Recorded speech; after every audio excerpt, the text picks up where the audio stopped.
But in any event, that's not for them to decide. That's for us to decide if we believe it's inconsistent, if we believe it's exculpatory. It's a statement by a witness that needed to be turned over as soon as they got it. Why they waited 5 days until the morning of opening, I have no idea. But the remedy that I'm asking for is that they not be allowed to call her tomorrow. That's only fair. They can call other witnesses, call her Tuesday. You know, I'm not asking for a continuance. I think this is helpful to us, but we should have time to incorporate it into our cross and our case and think about it.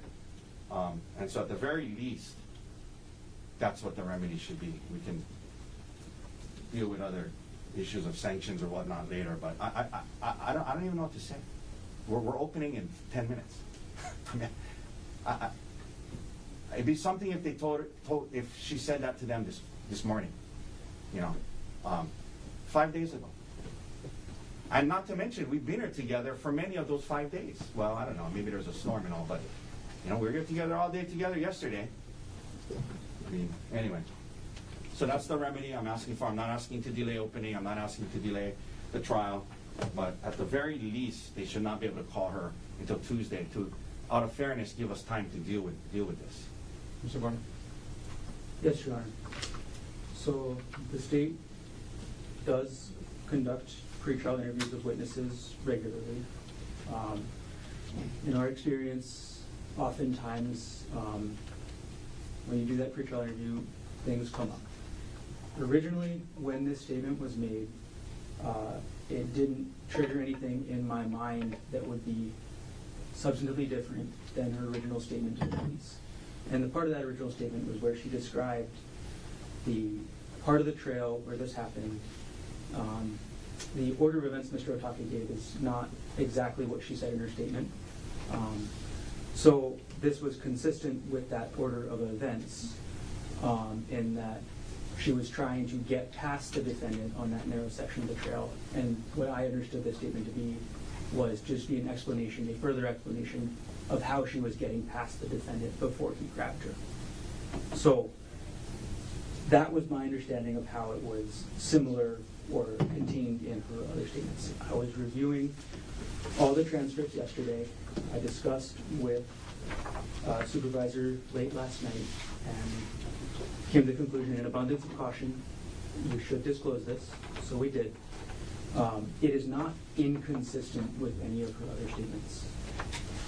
It is an additional fact, an additional thing she told the defendant, an additional fact, but it's not something that makes whatever else she said not true.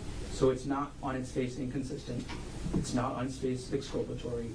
I understand that defense will want to use it to impeach her just on the fact that the statement was not made prior. I understand that. But there was no malice or ill will with that. It was just, it came out in the interview. It didn't even cross my mind as something that was new to the point that it needed to be explained. I thought it was just essentially an explanation of something we already all knew. So that's the background on that one. I want to note that Mr. Otake mentioned he might need to subpoena Mr. Kili'ikuleole. He is already subpoenaed by the defense. So that witness has already been subpoenaed by the defense and I believe was in contact with the defense team. Lastly, the remedy that the defense asked for. My understanding of how the schedule would be working tomorrow would be the plan is to call Ms. Konig in the early afternoon, finish the direct, have approximately an hour for cross-examination to start on Friday, and then for cross-examination to continue on Tuesday. So I believe that we should still be able to put Ms. Konig on. There will still be opportunity to start the cross-examination. Defense will still have the weekend to discuss and use this disclosure. Overall, every time you interview a witness, there's always a chance that something comes up. This is one that didn't, when it happened, strike me as something that needed to be disclosed. After further reflection and abundance of caution, we did. But that's the situation. Thank you. Thank you. Councilman. Just very briefly, I mean, obviously, the fact that they felt the need to talk to a supervisor about it shows that, you know, it was something that was on their mind. And let me just say how I think this played out, logically in their mind, right? They withheld it for 4 days, right? She's testifying, I don't know, tomorrow supposedly, and it occurred to them that she was probably going to say this on the stand. And it occurred to them that, and I was going to say, you never said that ever before in 4 interviews with the detectives, grand jury testimony 252, you never said that before. And then it occurred to them, her response was going to be, well, yeah, I did. I told the prosecutors that last week. And then they would be in trouble. So I think that's what happened when they're like, oh, it's not an abundance of caution to help us. It's because they realized that this was going to lead to big problems. So and the remedy of letting her do her direct tomorrow afternoon and we don't cross her to Tuesday, that's worse for us. That's not a remedy at all. That means, you know, so that rewards them for this misconduct. So she should not take the stand until Tuesday to give us a chance to evaluate this, you know, figure out how we want to use it in our cross, be ready to go as we listen to her direct, have time to talk to my client about it. And it's the least we can ask for and do under these circumstances, which, you know, I know we're opening in a few minutes, and so it is what it is, but it's the least that we can ask for. I don't know. Anyway. Anybody want to add anything else? No. Okay. Council, appreciate your thoughts. The court, I'm not clear on the true impact of these new statements of the complaining witness might be. And I don't think I need to get into it at this point in time. What I will do, though, given the situation that we're in, and to preserve our ability to proceed, I'm going to grant Mr. Otake's request to delay the presentation of Ariel Konig's testimony until next week. It doesn't sound like it's going to set us back that much in terms of trial, and it will give Mr. Otake and the defense team the opportunity to fully consider what might have been turned over recently, and we'll just start with her testimony on Tuesday. Thank you, That's Your a Honor. reasonable request. Thank you. Anything else we should take up before we have the jury come back in? I do have some concerns with some of the defense exhibits. I brought this up, but I would be listing those concerns for the court. Do we need to address that right now before closing, or, I mean, before Address it opening? before, I want to address it before any HPD witnesses testify. Sure. Were you going to use those exhibits? I don't know which ones he's talking about. These are the body counts. Well, with the witnesses today, there may be, but there's certain, and we can get into it exhibit by exhibit, but as a whole, there's some clips we made that don't have audio just to show, because it's the best evidence of the trail when the officer's walking up the trail. So there's that. There's other clips we made, but so I'm not sure which ones or which officers, but is your concern that we're going to... What is the concern? Yeah, what's the concern? The concern is that the body-worn camera of several officers is clipped to specifically show officers discussing the legal charges that they're considering, and essentially introducing opinion testimony of the officers about the appropriateness of any charge, which in our mind is not admissible. And they've been clipped to not even include the full discussions of the officers about the charge. So that's the concern. Well, isn't any statement on the body cam an out-of-court statement that's hearsay? So if I can explain. Yeah, not admissible. We're not, it's impeachment. So we have it there as an abundance of caution as impeachment, at least those clips. So, you know, my plan was to ask the officers certain things about those things, and And if we need to, it's impeachment. I'm not planning to admit that. I agree with you generally that statements on body cams are hearsay, and unless there's a non-hearsay good reason for it, But I viewed it more as impeachment. I put it in there just in case. I'm not planning to admit them into evidence. And the impeachment doesn't go to their legal opinion as to what the appropriateness of the charge is. I mean, yes, but just, I mean. Yes, it doesn't, or yes, it does. Yes, I agree with you, but I think what he's getting at, and again, I don't think we need to address that right now, but what he's getting at is there are some clips where the case gets classified as an assault second, and then one officer is discussing it with, I think it would maybe the sergeant, and the sergeant's like, oh, that sounds bad, let's make it an attempted murder, and he's like, okay, and so, I mean, that's it, just to show how it got reclassified, but I don't know if we need to address that right this second, but I think that's what he's concerned about, right? And that is a very serious concern. It is, because their legal opinion as to what the classification of the charge is not relevant, right? Yeah, right, but their full and fair investigation is. Full and fair investigation is always relevant, and the fact that within 5 minutes they decided that this was going to be an attempted murder is highly relevant to their lack of a full and fair investigation before that decision was made. And what information did they have when they classified it that way, or reclassified it from an assault to? They see her, they deal with her, they say this is assault 2. She gives some statements. They just take that statement, and 5 minutes later he's arrested for. I mean, it's upgraded to attempted murder. So that goes to their full and fair investigation or lack thereof. So it's not a legal opinion. It's. These are scene officers, not CID or not investigators that actually confirm the case, right? Well, these are patrol guys. Yes. There is a patrol officer, a sergeant, and then they are at some point in touch with the detective. Okay, I understand. I'm inclined to keep out their conclusion as to what the appropriateness of the charge is. But we can also address it later if we need to, but that's my general thought. Understood. Anything else we should take up? Not for the moment. I know we said 45 for opening, but that sounds like a little flexible. Yesterday. Huh? You said 40 yesterday. No, 40 was for deer. 45 was opening. Okay. That's like 40 was for deer, because remember you asked him, are you going? That's fine. I would have never said 40. There's no way I can do it in 40. Okay, but you had a concern about that, Mr. Otake? Just that if it leads into 46, 47, it's not the end of the world. That's fine. And can we agree, though, that we keep them together? That's okay with me. I don't know if for a court report, if that's okay, and as long as nobody used their. I mean, I prefer that, but I think that's what we should try to do if we can. Anything else we should take up?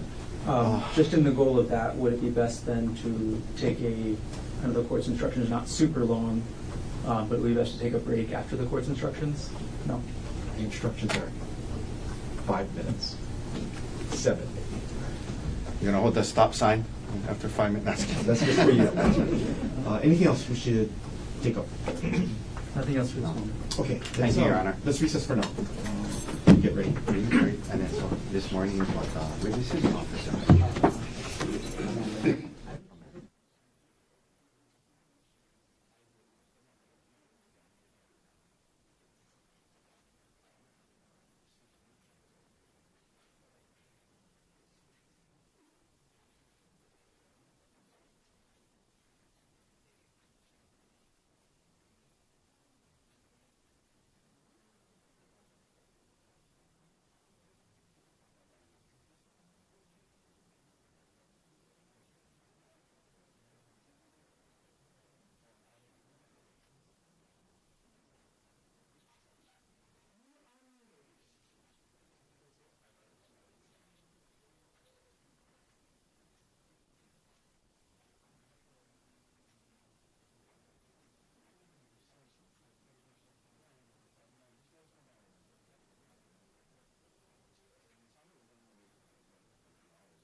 informs us of the statement and the substance of it, is signed by Mr. Garner.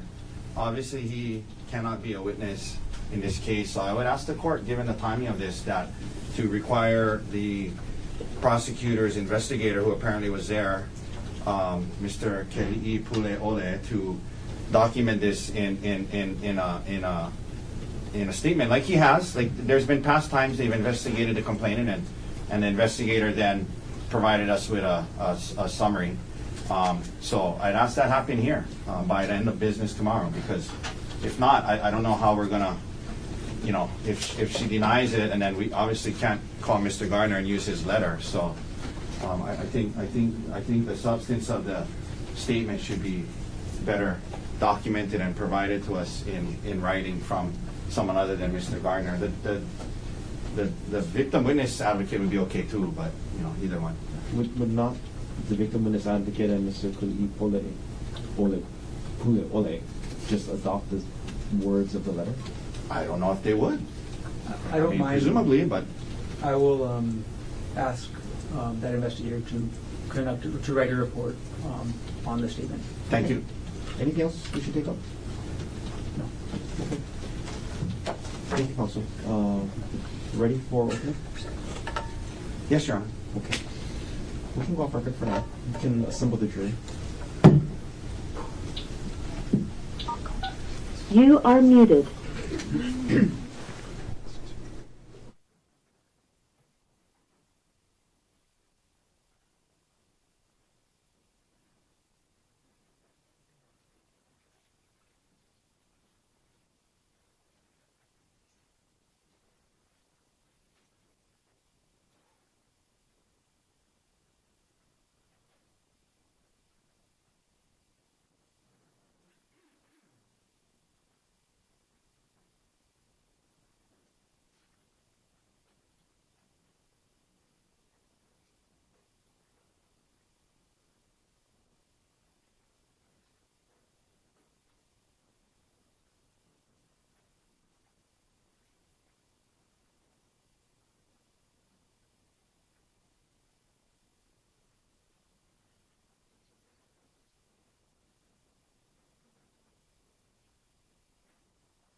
All rise for the jury.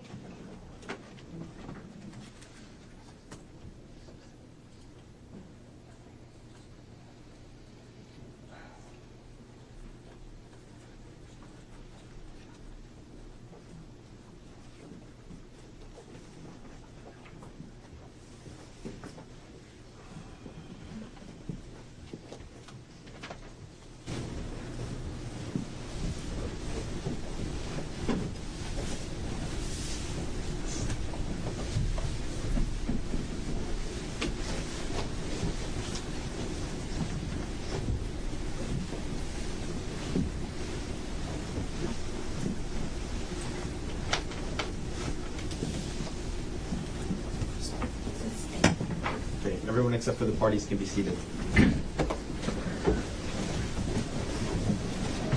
Calling case number 6, State of Hawaii versus Gerhardt Konig, 1 CPC-25-373 for further jury trial.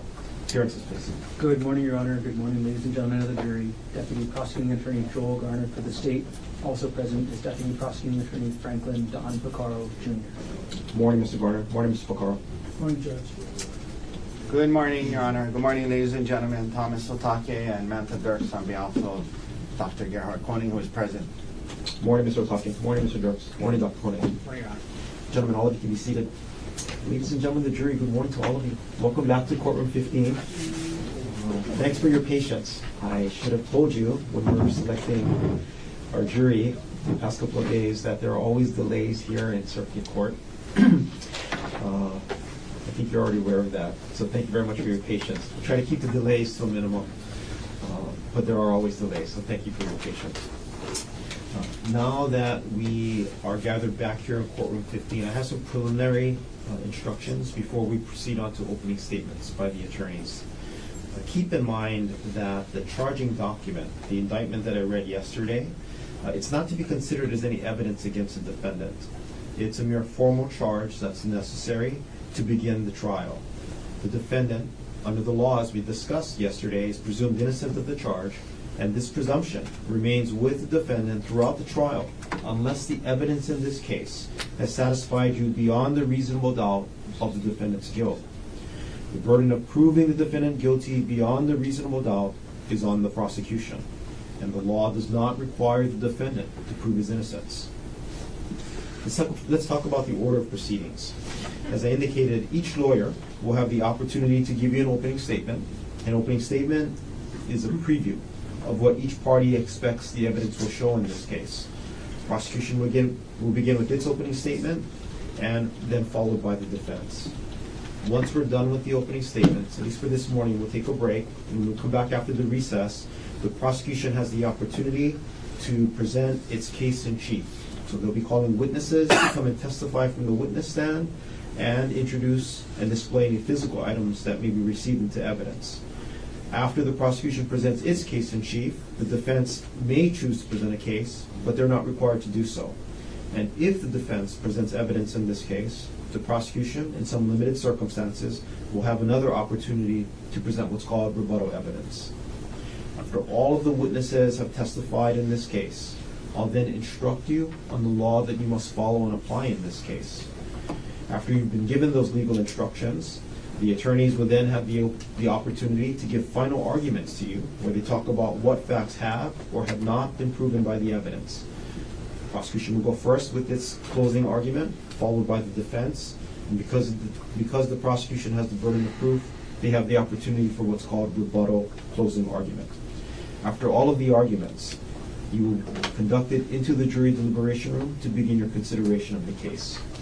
So that's the flow of what trial is going to look like over the next couple of weeks. As the judge in this case, I have three main duties. Number one, I'll make sure that the court proceedings are kept orderly. Number two, I'll determine what evidence can be received during this trial. And then number three, I'll provide you with the legal instructions or the law that you must follow in this case. You, ladies and gentlemen of the jury, you will be the judges of the facts. You will decide what facts have been proven by the evidence.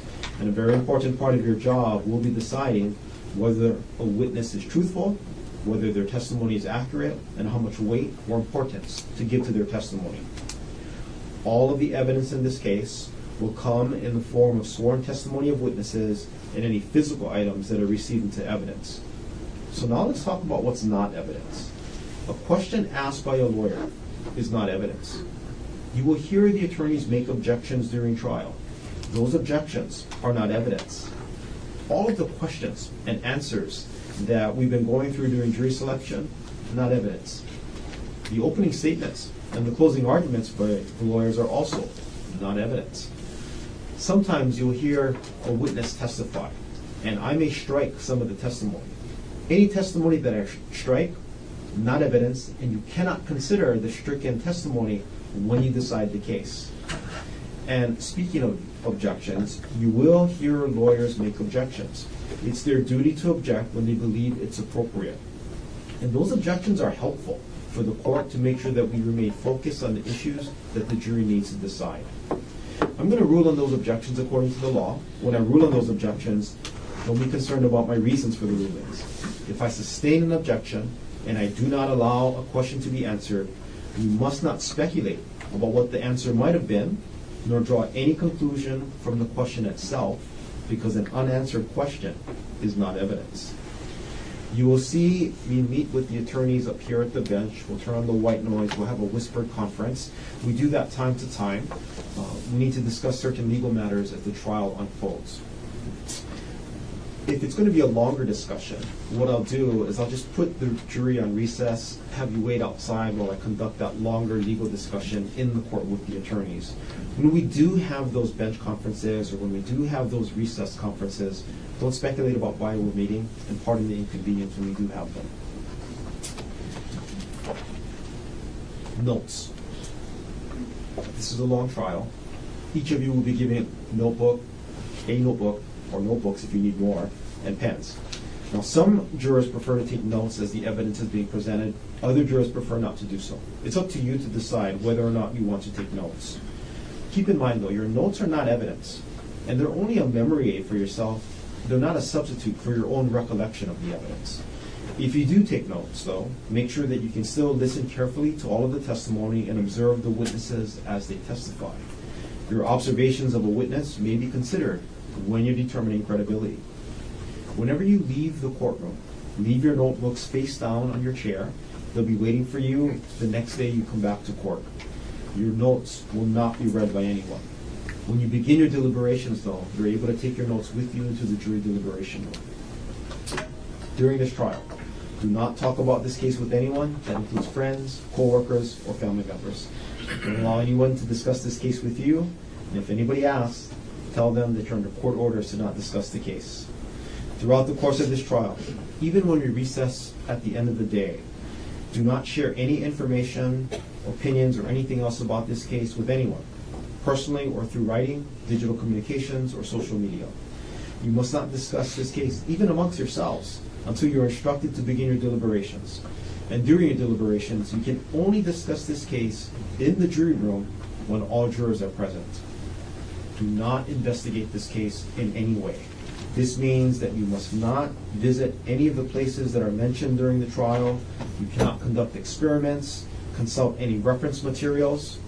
Do not read, listen, or watch to any media accounts about this case. And again, there are media accounts about this case. Don't try to look it up. Don't research it. If it happens to show up when you're eating dinner, turn off the TV, walk to the next room. Again, your decision must be based on the evidence that's presented here in the courtroom, as well as the court's instruction on the law. If you do receive outside information, though, even if it's unintentional, do not share it with any other juror. If that happens, or if anybody tries to influence you during this trial, you must immediately tell Ms. McCallum. Keep an open mind throughout this trial, and do not make up your mind about the verdict or about any other issue until you have discussed this case with the other jurors during deliberations. Also, do not conclude from my rulings or anything else that I say or do that I favor one side over the other. And as we discussed during jury selection, do not let any bias, sympathy, prejudice, or public opinion influence you during this trial. And my last instruction is, make sure you keep all your electronic devices on silent mode while we're here in the courtroom. We will give you, if you don't already have it, the number. If anybody needs to get a hold of you, they can call the number. We'll get the message to you as soon as possible. Before we get to the opening statements, Ms. Tony Apple-Fisher is now the clerk taking care of the administrative duties today. As I indicated, she and Ms. Long will be taking turns here in the courtroom. New court reporter today, this is Ms. Nikki Chang. She's taking Ms. Miyasato's place. The court reporters will also rotate during this trial. So ladies and gentlemen, we'll now get to the opening statements of the attorneys. The purpose of an opening statement is to give you an outline of the evidence that each party expects to be presented in this case. Essentially, it's a preview of the trial as seen by that party. It is not evidence, but merely intended to help you in considering the evidence. Prosecution will go first, followed by the defense. Mr. Garner, are you ready to present the state's opening statement? Yes, Your Honor. Please.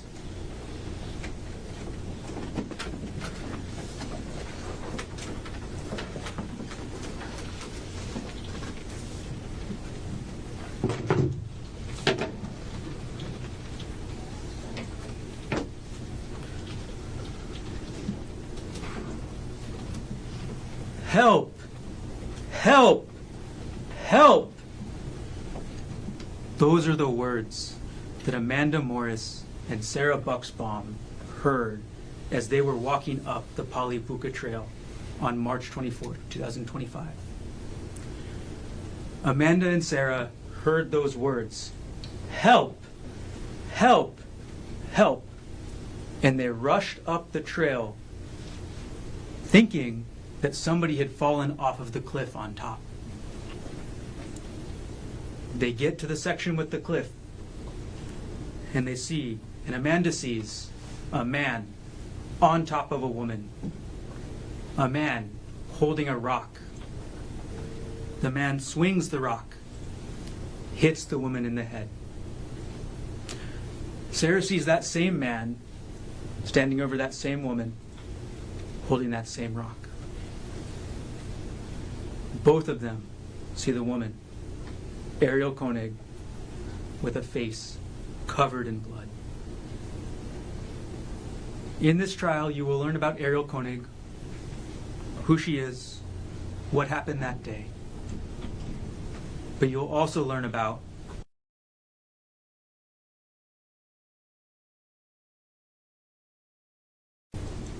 the man holding the rock, the man who hit her with that rock, Dr. Gerhardt Konig, anesthesiologist, Ariel's husband, and the defendant in this case. Now, Ariel and Dr. Konig, the defendant, normally don't live on Oahu. They're from Maui, where Ariel works remotely and Dr. Konig practices anesthesia. But that weekend, March 24th, 2025, just under a year ago, they came to Oahu for Ariel's birthday. Ariel's birthday, March 24th, the day this happened. It was actually Ariel's very first trip to Oahu. Her first time coming to this island. The defendant planned the trip. The defendant booked the tickets. The defendant booked the hotel room. The defendant planned the couple's activities. The defendant researched and planned the hike that he took Ariel on that morning.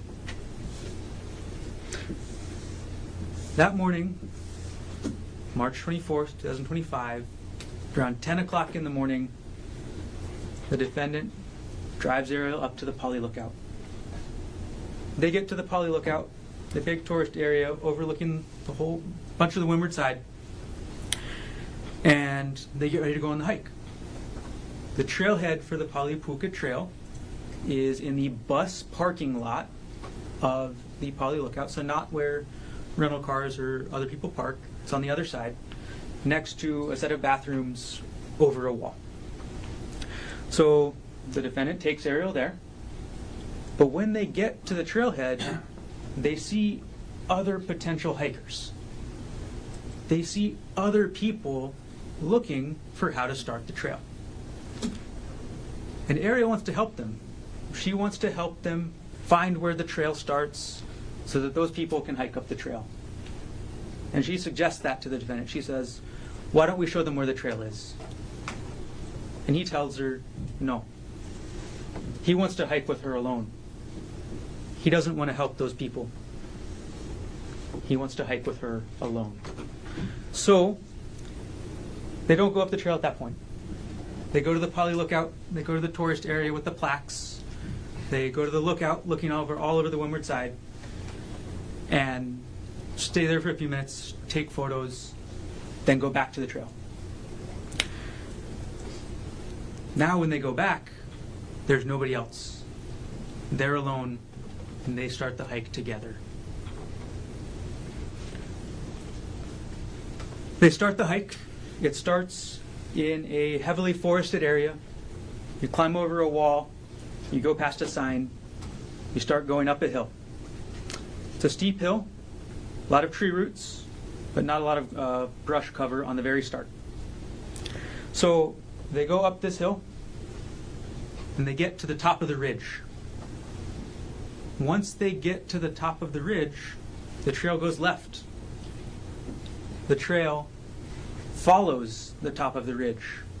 On one side, the town side, there's a steep hill covered in forest, heavy brush on the ground. But on the other side, the windward side of the trail, sheer cliff, a several 100-foot drop, all the way to the bottom of the Pali.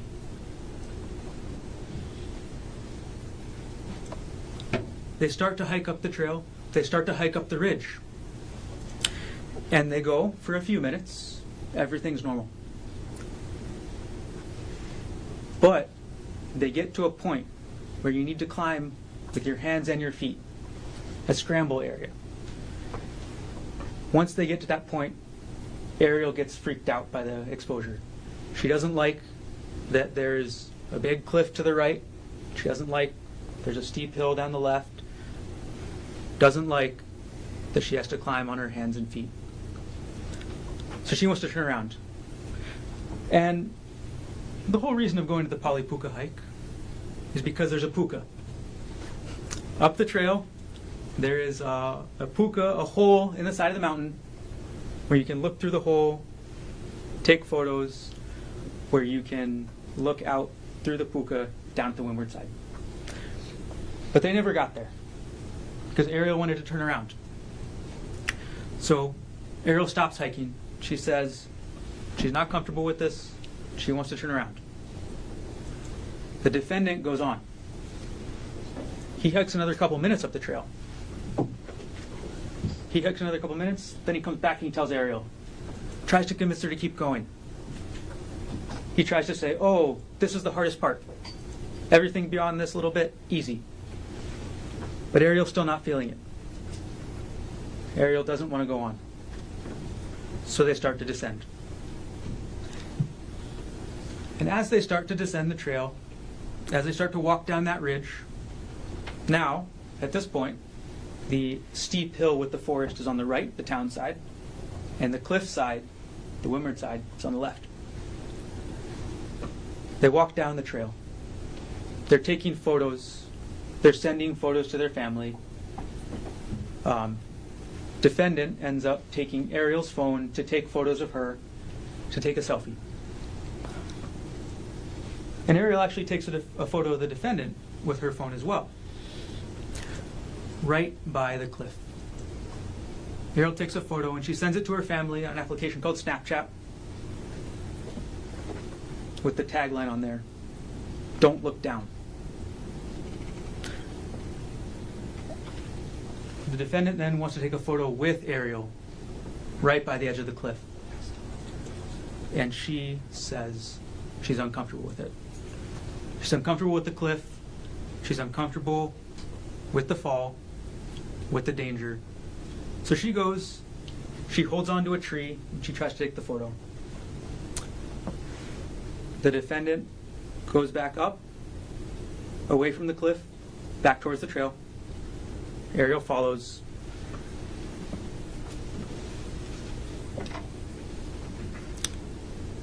And then as Ariel's moving down the trail to safely get by the defendant at this narrow spot with the cliff behind her, the defendant ends up grabbing her by her shoulders. He pushes her backwards towards that cliff. Ariel goes to the ground. She goes to the ground. They start wrestling. They start struggling. They start fighting.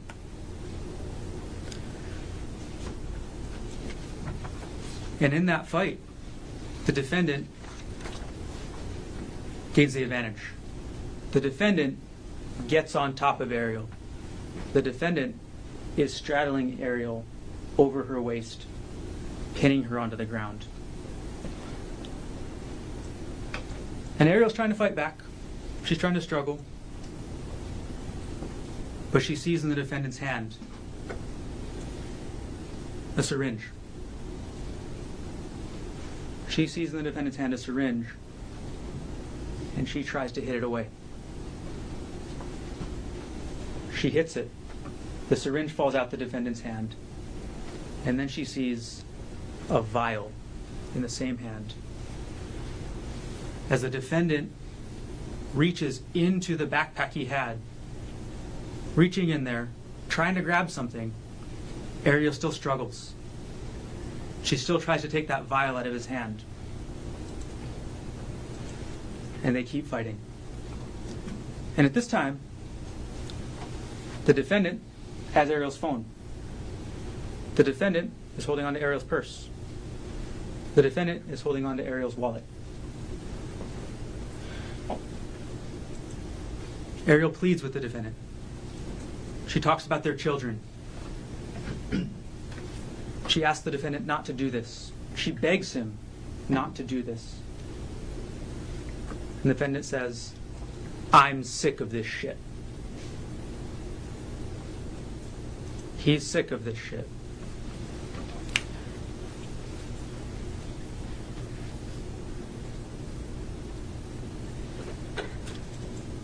Ariel calms the defendant down.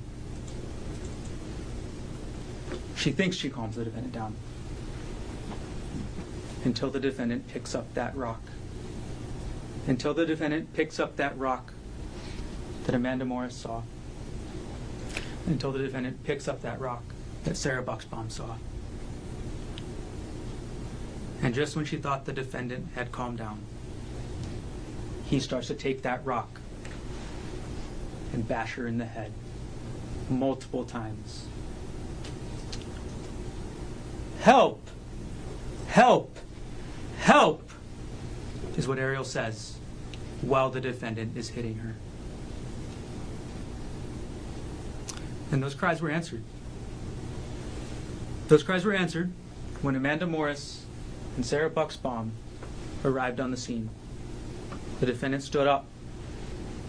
Amanda again saw him hit Ariel. The defendant stands up. Ariel is able to scoot away.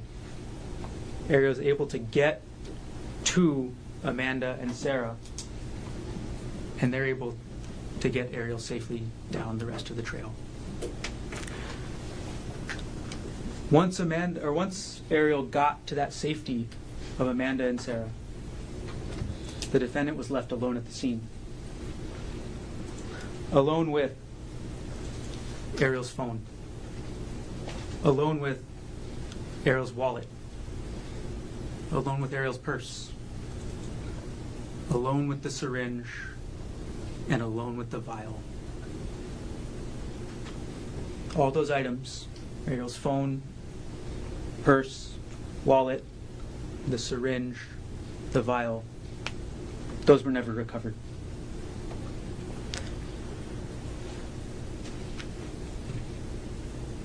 The story doesn't end quite there once Ariel gets to safety. A few minutes later, at 10:36 a.m., the defendant takes his phone out. He dials his son, his 19-year-old son, named Emil. He calls him on the FaceTime application on his phone. There's a video call. So Emil can see his dad. And Emil sees his dad with blood all over him. And what does the defendant say to Emil? He says, "I'm not going to make it back. I tried to kill Ari, but she got away." That's what the defendant tells Emil. He doesn't just tell Emil that he tried to kill Ariel, though. He tells her why. The defendant tells Emil, "She's been cheating on me for the last 3 months, or the last several months." He gives his motive to Emil, and he explains his reasoning. He even tells Emil, "I'm at the end of my rope."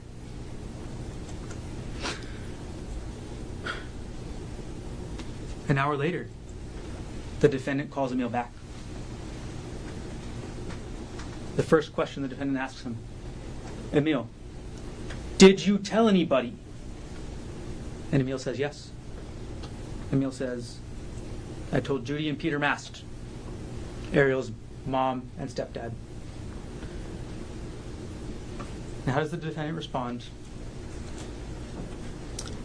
He says he's going to jump. Emil tells him not to, tries to convince him not to, and the defendant ends the phone call by saying, "I gotta hang up so the police don't find me." That phone call was around 11:40 a.m. That's the last anyone heard of the defendant for the next 6 to 7 hours.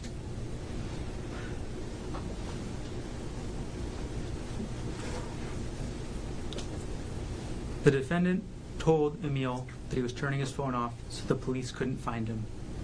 And for a long time, they couldn't. Despite a manhunt that lasted for almost 8 hours that day, multiple different agencies, Honolulu Police Department, Honolulu Fire Department, the Department of Land and Natural Resources, multiple agencies all trying to find the defendant, all searching for him in that forest up there at the Palipuka area. None of them could find him.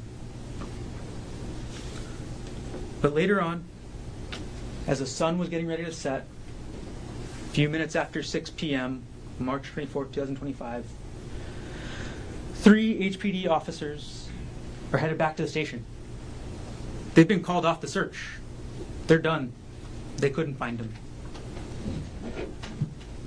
But as they're driving on that road that goes from the Pali Lookout back to the Pali Highway, back to town, they're driving out and they see a man. They see a man exit the forest. A man matching the description of the defendant. They identify themselves. They say, "Police! Police!" The man runs. He tries to get to the forest. He tries to escape them. The officers catch up. They apprehend him. They do use force to do so. And the man is identified as Dr. Gerhardt Konig. Now, you'll hear about this case. You've all been informed about how long this trial is going to be. So you'll hear about this case in a couple different phases. First, you'll hear from witnesses, Amanda Morris, Sarah Bucksbaum. You'll hear what happened up at the Pali Lookout on March 24, 2025. You'll hear how the investigation proceeded. You'll hear from the HPD officers who responded. You'll hear from the DLNR officer who responded. You'll hear from the evidence specialists who went to the scene, who took photographs of the bloody patch on the ground, of the crushed plants, of the trail of blood. You'll see those photos. You'll see the photos of Ariel at the scene and how she looked like immediately after this happened.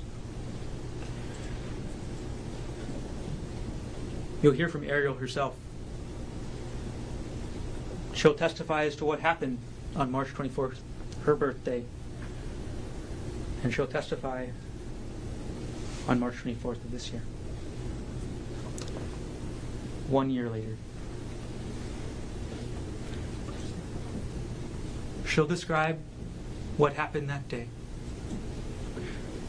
She'll describe the 3 months, almost 4 months, leading up to that day. She'll describe this cheating that the defendant was upset about. Because back in December 2024, the defendant found WhatsApp messages between Ariel and a coworker. Ariel describes them as flirty. You will see the messages. You will see the messages, and you will get to see what they say. There's nothing lewd. There's nothing sexual. There's nothing romantic. They're flirty. But This was an issue in their relationship. The defendant was upset. Ariel wanted to stay in the relationship. They take the steps. They go to couples counseling. Things are getting better. Things are getting better.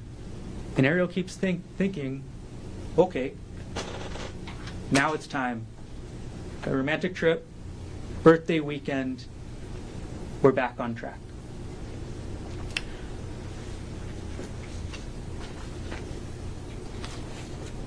Lastly, Ariel will explain what happened after this incident. So after March 24th, what kind of injuries she had, what kind of effects they had on her. She'll explain, and you will hear testimony, that Ariel, after this happened, by several days, removed the money from a joint bank account that she shared with the defendant. You'll hear that Ariel removed that money, that she used it to pay the mortgage, that she used it to pay for the tuition for the children she shared with the defendant, that she used it to pay marital debt that they'd incurred, that she used it to pay the defendant's own credit card bills. So you'll see what Ariel did with that money. Okay. Beyond that, you'll hear scientific evidence in this case. There will be DNA testimony. All of the blood that was found on the trail was swabbed. All that blood was subjected to DNA testing.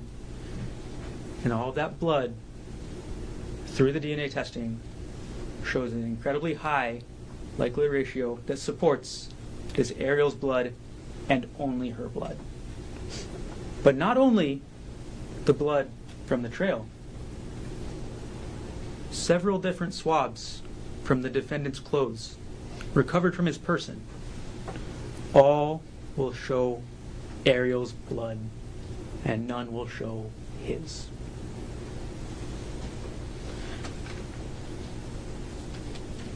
You'll see the evidence that was collected. You'll see the rock. You'll see the rock that was recovered from the trail. The bottom half, jagged, covered in Ariel's blood. You'll also hear in this case what's called digital forensics. The police recovered a laptop, the defendant's laptop. And they looked through that laptop for certain terms, and they found from December 2024 through March 2025 several relevant things that you'll hear. You'll hear the defendant on Christmas Eve 2024, 3 a.m, was on the internet looking up internet forum posts about infidelity. You'll hear the defendant on Christmas Day at 4 a.m. was doing the same thing. You'll hear that on New Year's Eve, 8:30 p.m., the defendant was looking up Ariel's financial information. You'll see from the forensics that in those months leading up to March 24th, you will see what was on the defendant's mind by looking at the digital forensics. You'll see that he was looking up divorce. He was looking up how much his prior divorce had cost him. He was looking up notes on Ariel's computer about divorce. He was looking up Ariel's financials. And lastly, from the digital forensics, you will see these messages that the defendant was so upset about. Okay, almost there. Okay. Near the end, the last couple phases of this trial, you'll hear from William Konig. He'll testify what happened on March 24th. He'll testify about that first phone call, about what his dad told him, about why his dad did it. He'll testify about that second phone call, about what his dad told him he was going to do. You'll hear that the defendant confessed, and that he planned to hide from the police. And lastly, at the end, you'll hear from the officers who successfully apprehended the defendant. On their way back to the station, just ran into him. So you hear from them what they saw, what the defendant did, and how they managed to catch him. And at the end of this case, at the end of all this evidence, the state will come back, the evidence will show, and the state will prove beyond a reasonable doubt that Dr. Gerhardt Konig consciously, intentionally made a choice on March 24th, 2025 to try to take a life. And when the state does that, we will ask you to find the defendant guilty as charged. Thank you.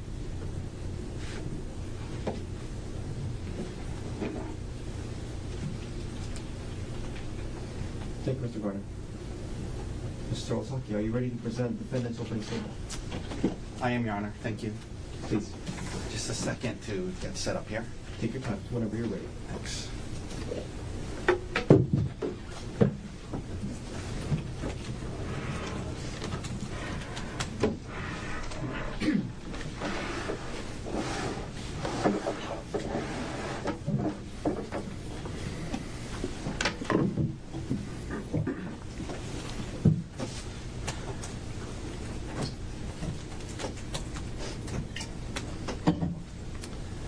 Okay, ready? Please. Good morning, ladies and gentlemen. There are often two sides to every story, and it's only fair that we wait to hear both sides before we start to make up our mind. You just heard one side. You just heard one side. And this is my opportunity to share with you the other side. To share with you the full story, both sides. To share with you the complex human interactions between Gerhardt and his wife, and the complex human chain of events between December and March that resulted in him sitting here falsely accused of attempted murder. And the evidence will show he is falsely accused of attempted murder. And let me get one thing straight from the start. He never, ever confessed to his son on that phone call. The evidence will show that's not true. This is a long, complex human story. And I'm going to walk you through all the details of it this morning. However, the evidence will show that this story, this human story, can be summarized best in 3 words. Just in summary, 3 words. Unfaithful, unwilling, and untrue. Unfaithful, unwilling, and untrue. Unfaithful. Ariel Konig was unfaithful to her husband. In the latter part of 2024, she engaged in an inappropriate relationship with a man she worked with, a married man named Jeffrey Miller, an affair. When Gerhardt discovered it in early December 2024, he was heartbroken. He was devastated. And he didn't know if they could come back from that. He didn't know if he could trust her again. He didn't know if he wanted to. But they both had a lot invested in this marriage. They both had moved to Maui. They had 2 very young boys together. And they thought they should try. Both of them wanted to try. But in order to try, there was going to be things that Gerhardt needed on a human level. On a human level, there's just going to be things he needed to heal from her inappropriate relationship with Mr. Miller. He was going to need her to quit her job and never speak to, communicate, or be together with Mr. Miller again. Understandable. She loved her job. She liked her job very much. It was a very rare, unique job. I want to talk a little bit more about that. But he needed her to quit and not be around Mr. Miller. He needed her to accept responsibility, not minimize, not be defensive, show remorse for this relationship that she had. And you will see the messages, some of them, because she deleted most of them. But the ones you'll see. And you'll see where she, in text messages to him, admits that she had an affair. You'll see it. So he needed her to accept it, and he needed her to show remorse. And he needed her to give up some of her secrecy. She had been hiding things, deleting things, so he needed that. If he was going to trust her again, he needed her to be more open and not hide these things. And he needed some intimacy from her, emotional intimacy, but also physical, to feel better, to feel like she still cared about him. Unwilling, second word. The evidence will show that after being confronted by him, she initially admits to it, accepts responsibility, and says she wants to do these things, says, yeah, you're right, I want to make this work, I'm going to quit my job, no more contact with Miller, do all these things. Very quickly, that changed. She very quickly became unwilling to do those things that it was going to take to live this way, to make it work. Primarily, she did not want to quit her job, and not seeing Mr. Miller in person was affecting her job. So she didn't quit. She said, but I just won't talk to him, I won't be with him. But that was affecting her job into January and February. So she quickly became unwilling to do those things. And that unwillingness led to a very tumultuous January and February of 2025, because they would make some progress, and then she would, she wouldn't be willing. They would take a couple steps back. It was an emotional roller coaster for both of them. Complex human interactions. But they were trying. They were trying. They were trying. This leads to March, when, in an effort to try, Gerhardt asks her, hey, your birthday's coming up, what do you want to do? She is the one who said, hey, I've been wanting to go on a staycation to Oahu. You will see it. She admits to that. So they go on this trip to Oahu, and they go on this hike, and I'm going to get into a lot more details, but you're going to hear how on the hike she brought it up, and she said, hey, it's been a while now, I got to see Mr. Miller again for work, you got to trust me. And he's dumbfounded. He realizes they made zero progress over the last 3 months. She doesn't understand what he's going through. She's not willing to do what it's going to take. And he tells her, well, this isn't going to work. You're going to have to move out, and I'm going to tell all our family and friends about your affair. It's just not going to work. This leads to a physical altercation that she started. She started. She came after him, started kicking, punching. They end up on the ground. She's swinging at him. He's grabbing an arm. She's swinging with the other arm. She's kicking him. As the prosecutor said, they're on the ground. She picks up a rock and hits him in the face with it. And he quickly reacts, human reaction, grabs the rock, hits her twice, and stops. Untrue. Untrue. After that, knowing that the marriage is over, knowing that this is heading for a divorce and custody battle, the evidence will show Gerhardt Konig says many untrue things about what happened. And she did so, you will see, to get the upper hand in the coming divorce and custody case. And you will see how she is using the allegations in this case, in the divorce, to get everything. His retirement, the house, full custody, everything. Unfaithful to her husband, unwilling to do what it was going to take, untrue things after all of this happens on the cliff. Says untrue things. I'm going to get into this in a lot more detail over the next half an hour. But there's a few things I want to address up front. The evidence will show there was absolutely no premeditated plan to take her up to this busy parking lot, the Pali Lookout parking lot, in broad daylight in the middle of the morning at 10-something in the morning, and try to kill her in broad daylight. There was no premeditated plan. This was a unplanned, unanticipated scuffle that happened between a couple. There was no plan. Number two, the evidence will show there was absolutely no syringes on the mountain that day. He didn't have any syringes, wasn't trying to stab her. The evidence will show he never tried to throw her off the cliff. She attacked him, pushed him, and they ended up in a scuffle on the ground. He never tried to throw off the cliff. Number four, the evidence will show he did hit her with the rock. He did hit her with the rock. And she does have, I'll tell you, she's got a bad cut on her head. She's got a severe laceration on her head from it. And it bleeds a lot. But the evidence will show, medically speaking, it looked worse than it was. You'll hear from Queen's doctors who treated her that day and said that there was no substantial risk of death from the cut, and it didn't even rise to the level of serious bodily injury. She had no skull fractures, brain bleeds. They stitched her up. They let her go the next morning. That's what the medical evidence will show. The evidence will show he never confessed to his son. I'm going to talk more about that later. That's what the evidence will show. Now, before I get into the details more, I want to share a little bit with you about Dr. Konig, Gerhardt. He's 47 years old. He was 46 when this happened. He was actually born and raised initially in South Africa. His parents, Peter, his dad, and his mom, Anwil, flew in today. They were raising the kids. He has 3 siblings, 2 brothers and a sister.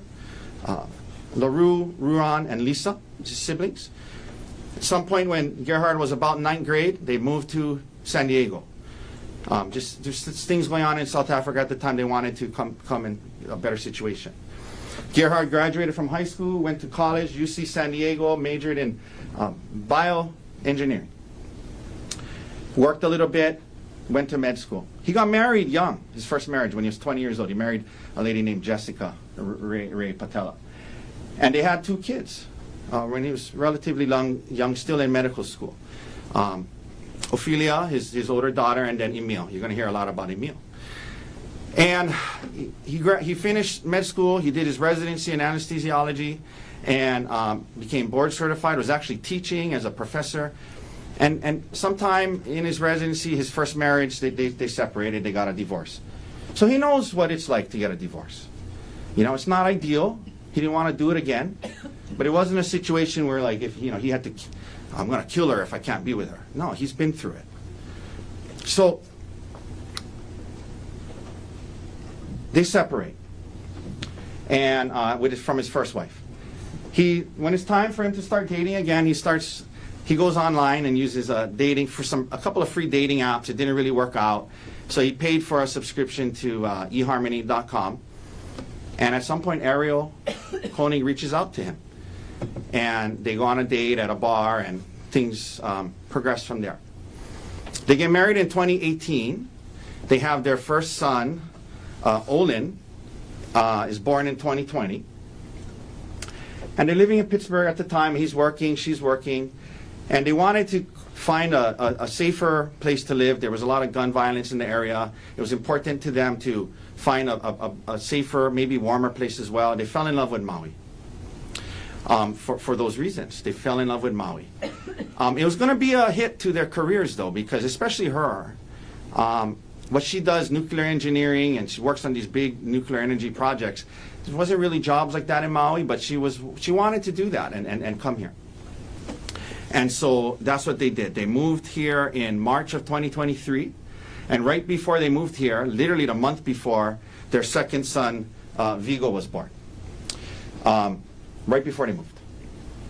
So they moved here, and from March 2023 until December 2024, for Gerhardt, it was a dream life.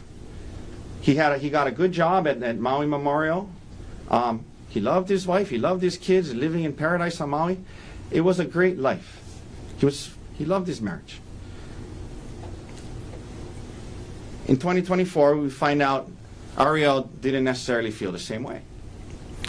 In August of 2024, she has to travel a lot for work because she works virtually. In August of 2024, she goes on a trip to South Africa with Jeffrey Miller. And Gerhardt knows about it, but he has no reason to be concerned. He's not really worried about it at all. She comes back. In October, the family, they go on a trip to Kauai for Emil's birthday. And for the first time, he starts to see some red flags. He overhears her talking on the phone to Mr. Miller, which is supposed to be a work call, and it just didn't sound right. It was overly flirty. It was the way someone in a relationship would talk to another, and it bothered him. But he said, maybe, I'm not, it's weird, but, Things progress in November and December. He keeps seeing these things. When he walks in, she's texting somebody, she hides her phone, and he starts to, a lot of red flags. So he goes into detective mode. And in early December, when she's sleeping, he logs onto her phone, and she's not text messages, not emails for work. She finds a WhatsApp message thread between her and Miller. And it was more than flirty. It was very, very concerning. It was inappropriate. And what concerned him a lot is it was clear she was deleting a lot of it. So he's really, really worried. Really worried. He stays home the next day, And now he uses his computer and he logs onto WhatsApp and he's able to log into her WhatsApp. And he sees live the communication throughout the day between her and Miller. And it was clear what was going on between the two of them. And he'll tell you about what he saw. Knowing now that she was in this inappropriate relationship and this affair with Mr. Miller, he was heartbroken. And he didn't know quite what to do. So a couple of days go by, they had a trip planned to San Luis Obispo, and he ends up confronting her about it there. She's immediately apologetic. She says she admits to it, and they have, you know, it's hard. It's a lot of tears, a lot of crying, a lot of working through it that weekend. They don't know what to do, and he was telling her, I don't know maybe you should move out. Maybe you should move out. And by the end, they agree. Okay, not going to move out, but you know, these are the things that he needed, right? And we talked about that. And he shared, you know, with her, she needed to quit her job. She needed to not see him anymore, and all the things that I talked to you about earlier. They get back to Maui, and she actually starts looking for a new job. You will hear that there's no other job like hers. And she quickly realizes she wasn't willing to give that up. She wanted her career mattered to her more than doing what Gerhardt needed to stop working with this man. Now, January and February, like I said, a lot of emotional roller coaster, working on it, making progress, realizing she's not really, she starts minimizing, she starts bringing up things he should have done differently. They end up in counseling. The counseling's about other things as well, and they're making some progress. It's kind of like one step forward, two steps back, but they're still trying. And this comes to the March trip that I talked to you about. Now, he does suggest, let's do something for your birthday. She says, why don't we go on a trip to Oahu? This was not some big plan of his to get her to Oahu, the more crowded place, and try to kill her in broad daylight. Okay, that's the evidence will not support that. They came here for her birthday. The first night, I think they get here on a Sunday. They have a good day. They go to the spa together. You'll see some photos from the trip. They're enjoying themselves. They go to dinner that night. Next day is her birthday. They wake up, they go downstairs, they get coffee. The plan was they were going to go on this hike. She knew about the hike. They researched it together before coming here. She packed her hiking stuff. It was something that she was excited about. And then after that, they were going to spend some time at the pool. And you will see the reservation from Fett Restaurant that he made for dinner that night. You will see it. He had dinner reservations for Fett that very night when apparently he had a plan to throw off a mountain that day. There was reservations at the restaurant. So that was what the day was supposed to be. You'll hear they start heading up to the mountain. And that morning, you'll hear about some life insurance issues. You'll hear that after this affair and all of that, as a way to kind of commit, he wanted to increase his life insurance for her. He wanted to increase his for her. So you'll hear he took the steps to increase his life insurance to $1.5 million. And it came in two stages. The million got approved about a week or so before. And that morning, the second half of that got approved. And you see on the document, he made her the sole beneficiary. He got an email that very morning of the hike. And he shared it with her. And he said, hey, look, good news. It's all approved. $1.5 million in effect. I think hers was up to maybe $250,000 or something like that. And so that was on the way there. He shared that with her.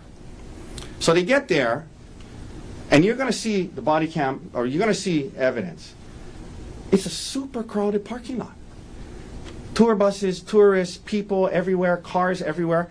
He says, well, it was a separate tour bus one, and that they're right next to each other. It's the same parking lot. It's a very, very crowded place. It's a popular trail. This incident that they described, that I'll describe today, it took place about 5 minutes in from that parking lot. It took place 5 minutes in from that parking lot in broad daylight. There was no effort to go on this hike alone. They had some trouble. First time there, they're looking for the trailhead. They go to check out the Pali Lookout. They start up on the trail. On the trail, They start talking about the progress they're making and things like that. And she says, hey, I need you to start trusting me more. It's been a while. We've made progress. I got to be able to travel for work. I got to be able to be in the same place as Mr. Miller. You don't have to worry about it, but I do need, it's impacting my work, okay? We're not here saying that she wanted to divorce him and marry Mr. Miller. She had this, affair on the side and whatever it was, but now she was worried about her job. And she was saying, I got to be able, it's affecting my work. And he's dumb, like I said, he's dumbfounded. It showed that she had zero understanding of what he was going through in the last 3 months, how hard it was for him. And that leads him to tell her, this is crazy. This isn't going to work. This isn't going to work. And you're going to have to move out, and people are going to ask why, and I'm going to tell them why. Because of your relationship with Mr. Jeffrey Miller, your co-worker. Of course, she's upset. And this is very important. And you will hear this from her. At that point, she says, I don't want to go on this hike anymore. Understandably, they're in a big fight, right? But they're 5 minutes in from the parking lot. You'll see it's not very far up. It's not sheer cliffs on every side when you're walking up there. There's bushes and, they're 5 minutes in. And she says, I don't want to go on this hike. Very important. He says, okay, well, fine. I'm going up on my own. And he leaves her there and continues on. That will be undisputed. Leaves her there. Equally important. He goes up a little bit, 5 minutes in, and he's like, this is ridiculous. I'm not going to go on this hike. Just forget it. Let's just go back to the hotel and just, go home. He comes back down, and she will tell you this, undisputed. He gets there, and he says to her, oh, you're still here. I thought you were going back to the car. The evidence will show he had no plan to take her up there and kill her. The evidence will show he left her on the hike thinking she was going back to the car. This idea about, oh, she got away and escaped from me. He left her thinking she was going back to the car. This is not some fight over not wanting to take a photo in the right place. He gets back down there, and she's acting different, and she's acting very differently. You'll hear about it.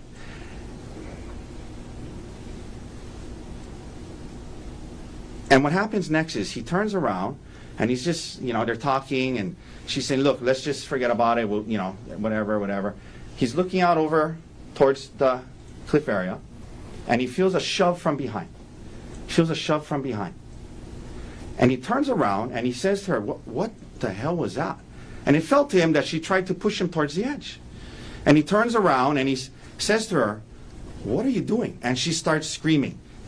However he said it, help, help, help. She starts screaming. And she's backing away after pushing him, and she's yelling, help, help, help. She's not saying he's hitting me, he's killing me, or anything like that. You'll hear from the witnesses. They thought somebody fell off the cliff. And he's turning around, he's saying, what are you doing? Why did you push me? And he's walking towards her, and she's yelling, help, help. And he puts his hands on her to calm her down, and she starts swinging. She starts kicking, he's grabbing her, ends up on the ground. This scuffle was unplanned, unexpected, and escalated quickly. They're on the ground. I described what happened. She's punching him, she's kicking him, he's on top of her trying to stop, hits him, she tries to grab that arm, hits him with the other arm, kicking him, she picks up the rock and hits him with the rock on the side of his head. And she tries to hit him again, he stops, he gets the rock, and in a split second, human reaction, under attack, he hits her with the rock. It was a reflex, it was a reaction, it was in response to the force that he had just experienced. But he stops. Because the hit made her stop. And as soon as she stopped, he stopped. It was about this time these two witnesses got there. One of them doesn't even see him hit her at all. The other will tell you, she saw one hit. They got there, they said when they heard it, they came around the corner, and by then he was standing, and he had the rock, and he didn't hit her. They saw the very tail end of this. They don't know how it started. They didn't see who started it. They got there at the very end. He hit her once and he stopped. After that, the witnesses are there. She's yelling out to them. She crawls down to them, and you hear from them. He stands there. He doesn't come after her. He doesn't aggress towards them. He doesn't yell at them. He doesn't try to grab her and continue to throw her off. She had stopped assaulting him. He had backed away. And he saw that she was okay. He saw that she was talking and yelling to the witnesses. He saw that. And they make their way down the trail. Now,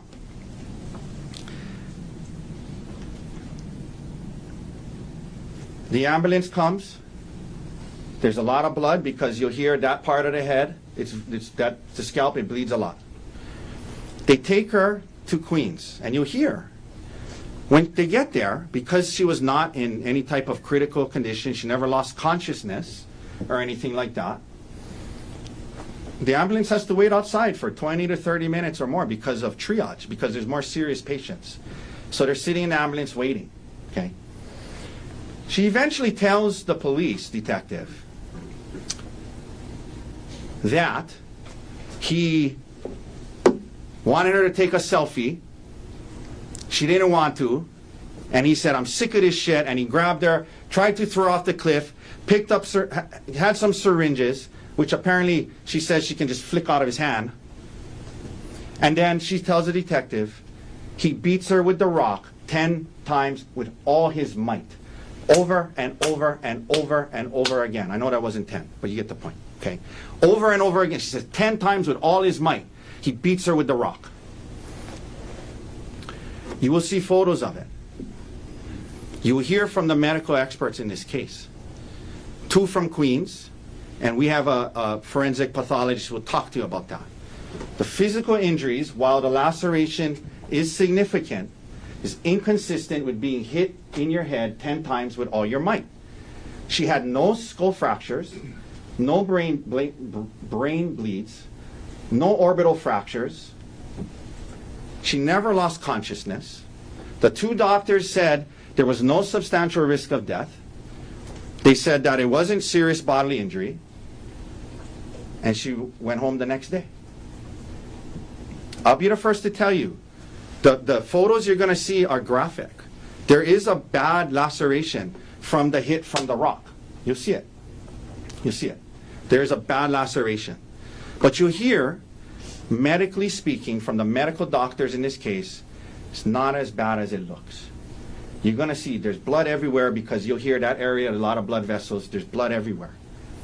She never loses consciousness, no risk of death from the injuries, stitched up, went home the next day. And it was a rock. He hit her with a rock in response to her hitting him. So, meanwhile, Gerhardt's up on the mountain. And this is important. Okay, you're going to hear a lot of evidence from him, what was happening, going through his mind. This is, like I said, the evidence will show this is a human story. Okay, human story. He's stunned about what happened. He's in shock. He doesn't go after them. They go down. And he immediately goes into almost a despondent state. He realizes his marriage is over. He realizes she's yelling to them, call the police, he's trying to kill me. He realizes his career could very well be over. He saw that she was hurt. And you hear, he was disappointed, he was remorseful, he was upset about the whole incident. He never wanted it to come to that. He never wanted her to be hurt. And he was disappointed in himself that he reacted that way, the way he did. He was remorseful that he reacted when in that split second. And he went into a deep state of depression, sadness, disappointment, to a place where he became suicidal. And they're going to say the evidence shows his consciousness of guilt that he stayed on the mountain. The evidence will show, it shows that he was human, dealing with this, what just happened, realizing he could lose everything, and his marriage is over. So he stayed up on the mountain, and he was suicidal. He was going back and forth between jumping off the cliff and not thinking about his kids. And the one person he wanted to talk to was his 19-year-old son, Emil. His son, not Miss Konig's. And he calls Emil, and you'll hear. It was an incredibly emotional phone call. He was calling him to say goodbye.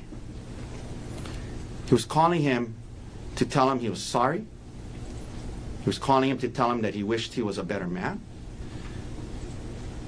And he'll tell you, he feels terrible about putting his son in that position. He'll tell you he never should have done that, but that was the emotional state he was in at the time. He never in that conversation confessed about my goal was to kill your mom, but she got away. He never said that. He talked about what happened. He talked about how he hurt her. He never said that, those things. Not that way. Not that way. Emil tries to talk to him. Dad, don't kill yourself. A horrible situation for a boy that age to be in. But it made him think. He stayed up there longer. Finally, before the sun set, he decides, okay, I got to come down. It's time to just come down and deal with this. He had worked through some of those emotions. He said, I'm going to come down and just deal with this. So he comes down while the sun is still out onto the main road where the cops are. Not trying to escape by coming down to the main road where all the cops are. Not waiting till it's dark. Comes down. He's been up there processing everything that just happened, going through his emotional phases related to it, and now he comes down. And the cops grab him, and they think he's fleeing, so they grab him, and he's a little, they apprehend him. They apprehend him.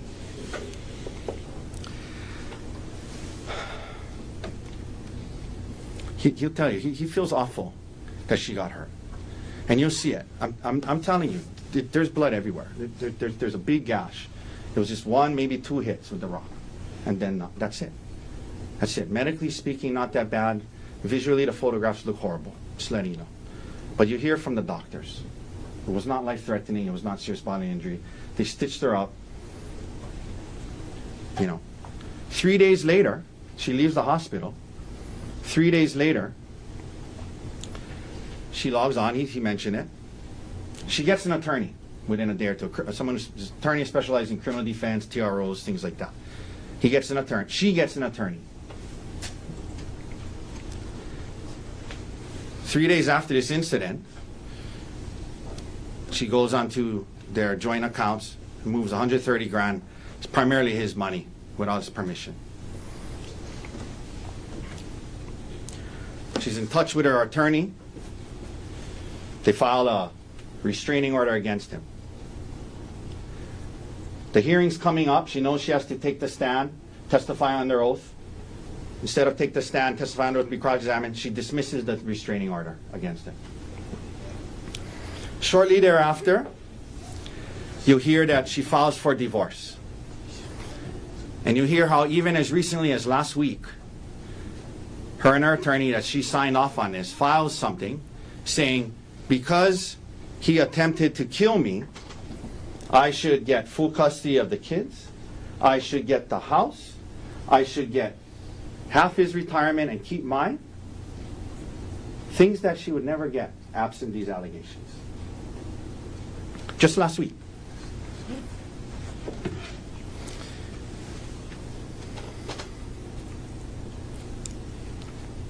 Digital forensics. They got good guys that work there. They went through his entire computer, every last search. They were looking for searches like kill, wife, dangerous, hike. They didn't find any of that. They didn't find anything of that. He was looking into infidelity and things like that. He was trying to process it. You'll see how she was as well, listening to audio books about affairs and things like that.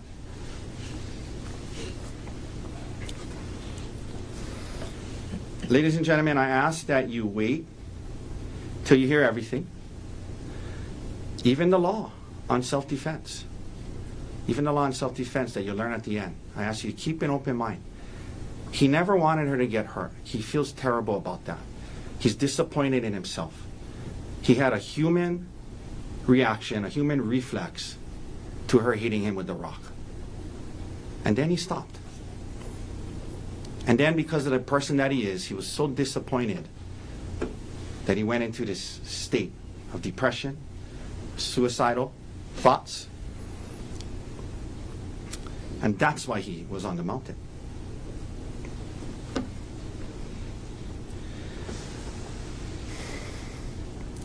This is going to be a complex, long human story. It's also, the evidence will show, going to be a sad one for everyone involved. For Ms. Konig, their kids, and for Gerhardt. But it's not a simple story. The evidence will show it's not so simple of she had an affair, therefore he had a motive to kill her. The evidence will show human life, human emotions, human interactions are often much more complex than that. So I ask that you keep an open mind, listen to this entire human story, use your logic, reason, and common sense. She said he was trying to load the syringe in the middle of the fight. The evidence will show if he had a plan to use syringes, you think he might have it loaded ahead of time. They mentioned the things that were missing, the syringes. The evidence will show the rock is found right there. Right there.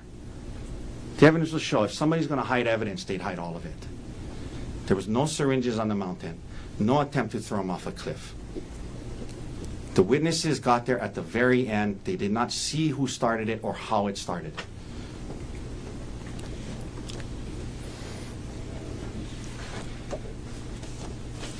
I thank you for your time this morning.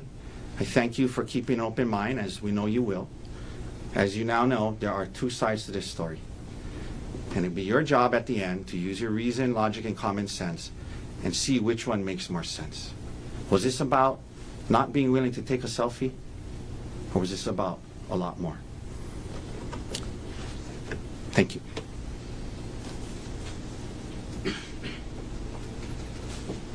Thank you, Mr. Otake.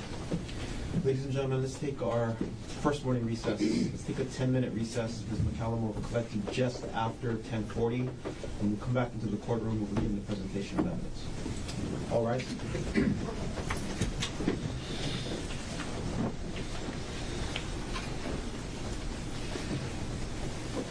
Ms. Young, you can lead the jury out.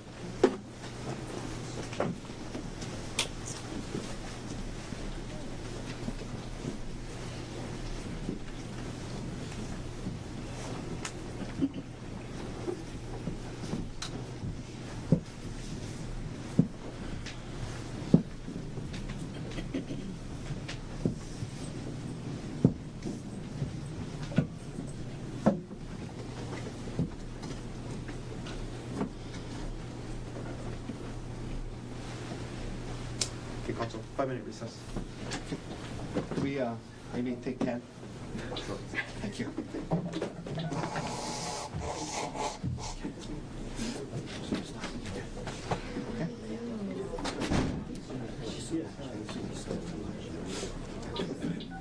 You are muted.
Everyone can be seated. Resuming with case number 6, State of Hawaii versus Gerhardt Konig, 1CPC-25-373. Dr. Konig is present in court with all 4 counsel of record. All jurors are back in the courtroom. Ladies and gentlemen, thanks for your patience. Again, welcome back to courtroom 15. Before I call on Mr. Garner to begin his presentation of the state's case in chief, each of you, as I indicated earlier, you have a notebook and a pen. You're free to take notes if you want to. You're also not required to take notes. They're there for your convenience. Again, it's just a memory aid for you. Also keep in mind that if you do take notes, please make sure you're still able to observe the witnesses as they testify. Mr. Garner, are you ready to present the state's case in chief? Sorry, Your Honor. Are you ready to present the state's case in chief? Yes, Your Honor. The state calls Amanda Morris.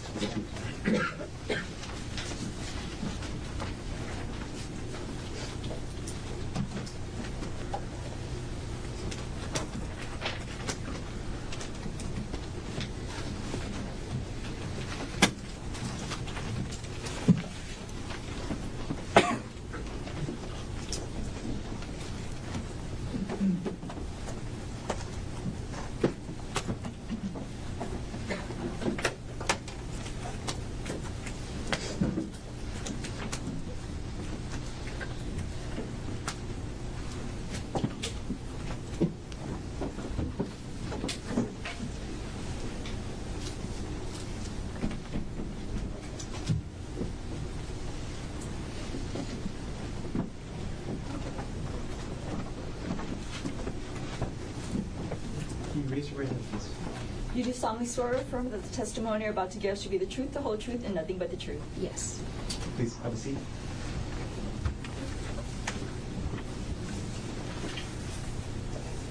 Whenever you're ready, Mr. Garner. Good morning. Hi, good morning. Okay, first things first, can you please state your name? Amanda Morris. And Miss Morris, what do you do for work? I'm an adult ICU nurse Where is that? at Kapiolani Hospital. All right. Jumping right into it, Miss Morris, I'm going to ask you about an incident from March 24th, 2025, around 10:20 a.m. Do you remember that incident? Yes. Where were you at that date and time? I was at the Poly Outlook about to do the Polypuka hike with a friend of mine. And who was the friend you were with? Her name is Sarah. And what trail were you guys hiking? The Polypuka Trail. Can you describe the Polypuka Trail? Yeah, it's pretty steep when you start. It's pretty wooded. You kind of get up to a clearing that has a ridge that kind of drops off. And if you keep going up, there's a little hole in the rock. It's the hole of the puka. Yes. Had you ever done the hike before March 24th, 2025? Yes, I have. About how many times? Maybe a handful. And you mentioned somebody named Sarah. Who is Sarah? Sarah's one of my friends. Where is she from? She's from Canada. All right. On that date, March 24th, 2025, did you make it all the way up to the puka? No, we did not. Okay. And then can you tell us a little bit about if there's any hazards to the trail? It can be pretty hazardous. Whenever you get up to the ridge, it's pretty narrow, and it has a sheer drop-off. Okay. Using town and windward side as directions, which side is the drop-off? The windward side. Okay. And what's on the town side? Kind of brushy. I've never tried to get down. It's not hard. All right. And just to be sure, is the Poly Lookout and the Polypuka Trail both on the island of Oahu? Yes. So what happened when you and Sarah started hiking up the trail? We were a couple minutes in, maybe midway between the start of the trail and kind of where the ridge is at, and we started hearing someone scream for help over and over again. And what was the person screaming? Just help me, help me, help me. Were you able to recognize the gender of the voice you heard? Yes, it was female. So you hear a woman's voice screaming, help, help me. What did you think? We thought somebody had fallen. It's not uncommon for someone to fall because of the ridge being so steep and narrow. How big is the cliff there? I don't have an exact number, but it's pretty far down. So when you and Sarah heard this screaming, what did you do? We quickly got to the top just because we were worried someone was in danger. And when you got to the top, can you describe the area you got to? Yeah, whenever we got to the top, we could immediately see kind of over into the valley, and that leads to the left, which is the little trail. And okay, so you get up to the ridge, up to this part of the trail. Do you see anybody up there? Yes, whenever we turned the corner to the left, we saw a man and a woman. Okay. What was the position of the woman? She was laying on her back. What was the position of the man? He was on top of her. Okay, when you first got there, did you see the man doing anything? Yes, he was hitting her with a rock. Can you describe the area of the trail where you saw the woman on her back and the man hitting her with the rock? So whenever you kind of turn the corner from like a little ridge section, there's like a little grassy area where you can kind of overlook into the valley. Okay. When we say overlook, what are we overlooking? Just a steep drop off into the windward side.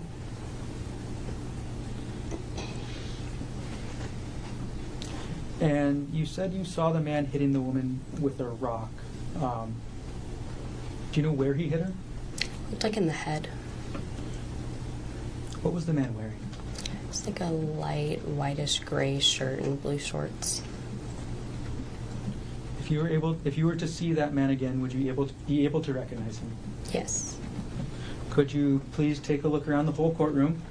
And if you see the male that you saw on that day hitting the woman with the rock, could you point him out and let us know an article of clothing he's wearing? Yes, this gentleman in the blue.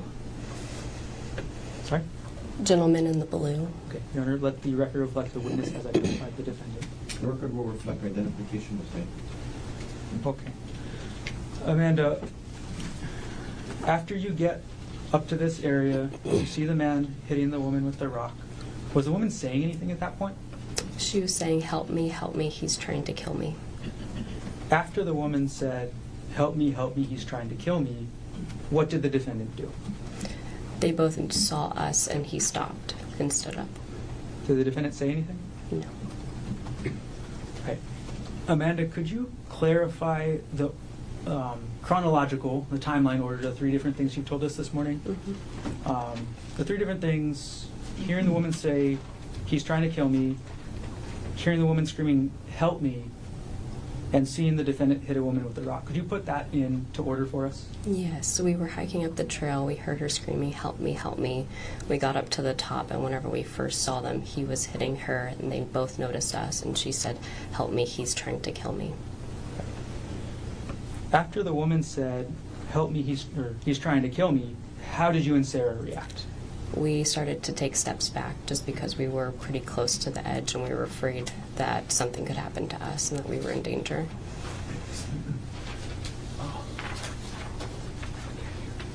Sorry. Ms. Morris, could you maybe drag the microphone a little bit Yeah. close to your mouth as well? Thank you. Mm-hmm. Okay. And if we could get that answer one more time. So I'll ask the same question. After the woman said, he's trying to kill me, how did you and Sarah react? Sarah and I started to take a couple steps back because we were a little afraid for our own safety since we were kind of close to the edge. Once you two stepped back, or where did you and Sarah step back to? Maybe 5 or so feet back, and we kind of turned a little bit of a corner, and that's when Sarah started to call 911. Once you stepped back and went around the corner, did the woman say anything? She said, please don't leave me, he's trying to kill me. Did you and Sarah respond? Yes, we said we're not leaving, we're just taking a step back for our own safety. We are calling 911. Other than asking you to call 911, at that point in time, did the woman say anything else? No. When was the next time you saw the woman? Shortly after, she was crawling towards us Can you describe how she was doing that? on her stomach and hands and knees. So, and then what was Sarah doing as the woman was crawling to you? She was calling 911. Okay. Was the woman able to actually get to you? Yes. Where did the three of you go after the woman was able to get to you? We started going back down the trail. Was she able to walk on her own? No, she was not. Can you describe for everybody how you how the three of you got down the trail? Yeah, I asked her if she could stand, and she was not able to, so she was able to turn over onto her bottom and scoot herself down. Did the defendant follow you? No. Do you know what the defendant did or where he went after you, Sarah, and the defendant went down the trail? No, after we backed up, we couldn't see him anymore. When you got to the bottom, the trailhead, then what did you do? A police officer was there, and he climbed over the wall, met us, asking us if the gentleman was coming down with us and if she was okay.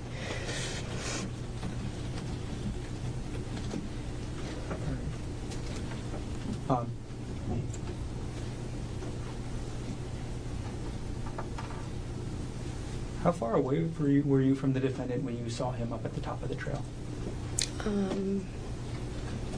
Maybe 10 or 15 feet.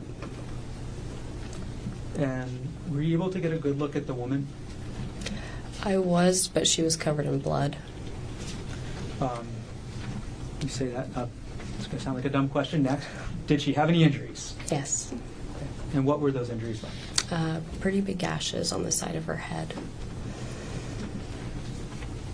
I'm going to approach the witness with what's been marked as State's Exhibit 1, which has previously been shown to defense counsel. May I approach? You may.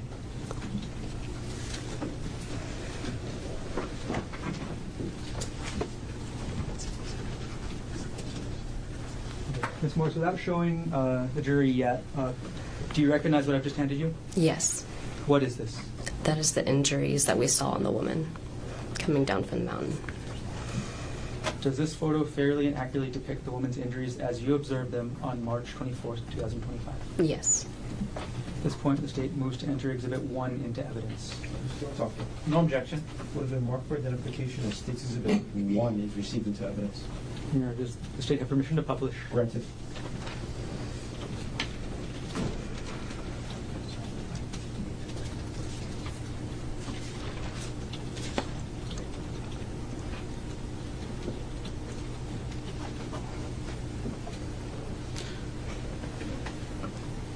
All right, Amanda, can you, using this exhibit that you have, show us where you saw the gashes on the woman's head? Yes, they're on the side right here. I'm sorry, if you could answer it into the microphone. Oh, I'm so sorry. They're on the side of her head right here. You can see them. Ms. Morris, whenever you step down, there is actually a pointer on the rail right behind the television. That might help. It's right up here.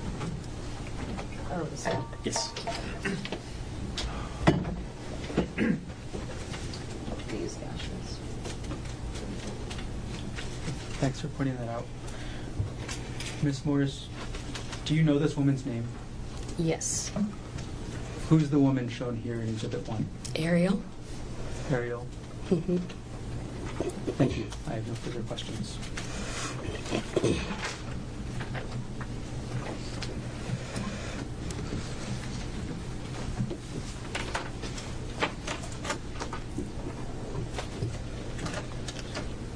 Thanks for talking. Cross-examination.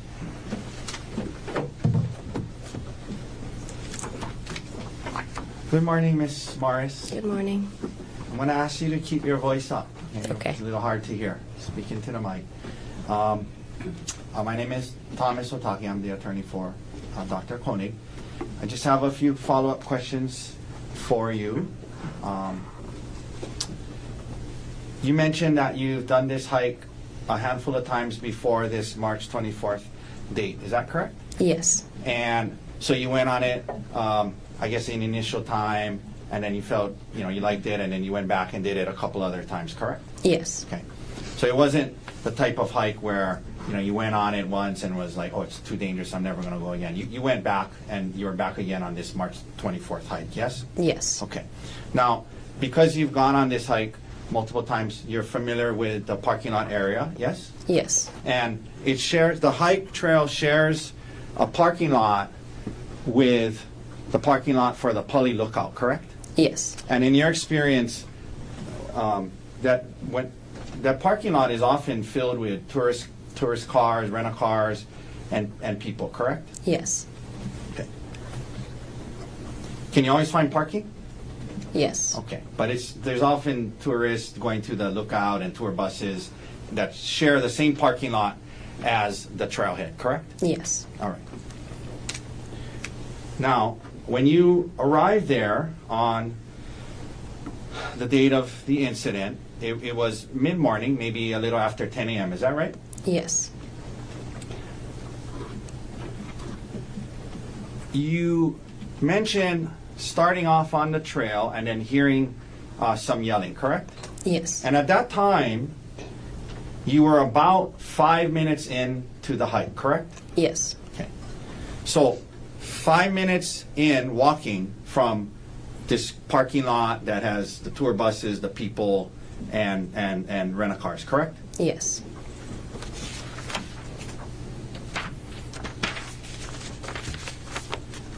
You mentioned the trail, it can be pretty narrow, hazardous, but there's places it's hazardous and there's places it's not as hazardous, correct?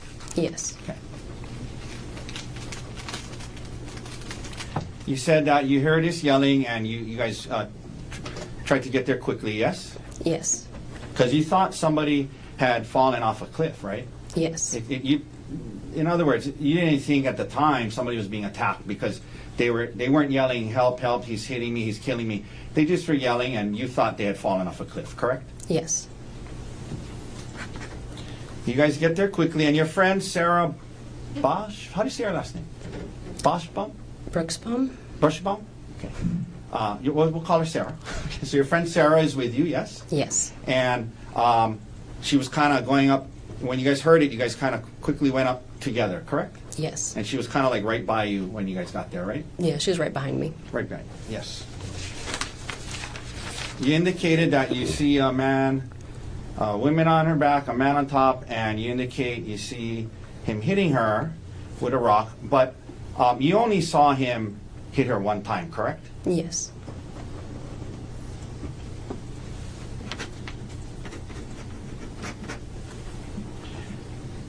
Back away. Was it you or Sarah who called 911? Sarah, right? Sarah. And then the female that you've come to know is Ariel. She starts crawling down to you guys, correct? Yes. And even as you backed away, she was talking or yelling out to you guys, don't leave, right? Yes. Okay. And he was, at the time, at least when you had backed away, Gerhardt was still there, yes? He was out of At the eyesight. time you saw Yes. before you backed away, correct? Mm-hmm. And then right after that, you heard her yelling, wait, or like, don't leave, or something like that, correct? Yes. Okay. And Gerhardt doesn't say anything to you guys, correct? Correct. And he doesn't, from what you saw, he doesn't come down and try to stop Miss Konig from crawling away, did he? No. He let her crawl down to where you guys were, yes? Yes. Okay. And he didn't get aggressive with you guys at all or yell at you, anything like, get the F out of here. He didn't communicate with you at all, correct? Correct.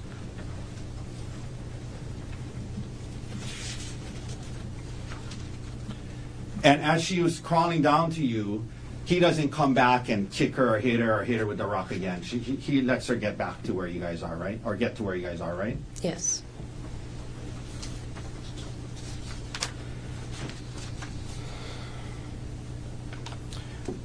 You're in ICU nurse, is that right? Yes. Okay.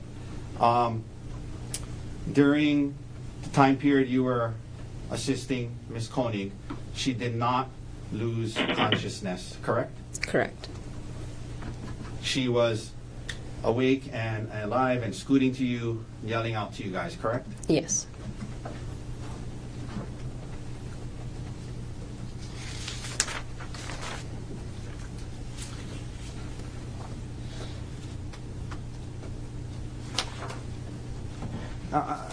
Initially, you indicated she could not walk, but when you guys got to the bottom by the trailhead, she stood up and walked towards the wall, correct? No, she scooted towards the wall and onto the wall, and we helped her down from the wall. Okay. Your Honor, I'd like to, well,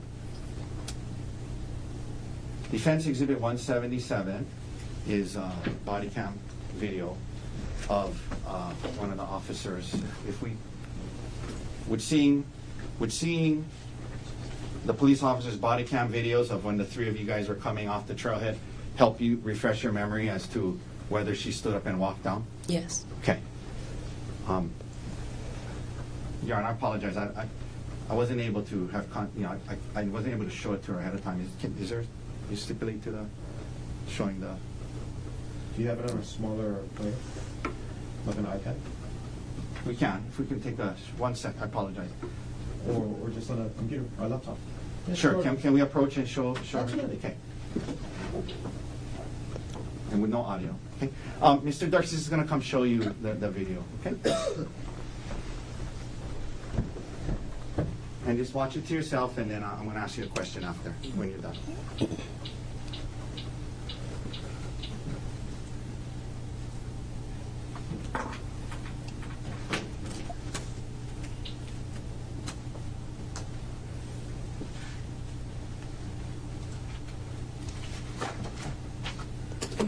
Okay, has your memory been refreshed? Yes, thank you. So when and I know it's been a while, so when you guys got towards the bottom, she did stand up and walk towards the wall before she got down, correct? Yes. All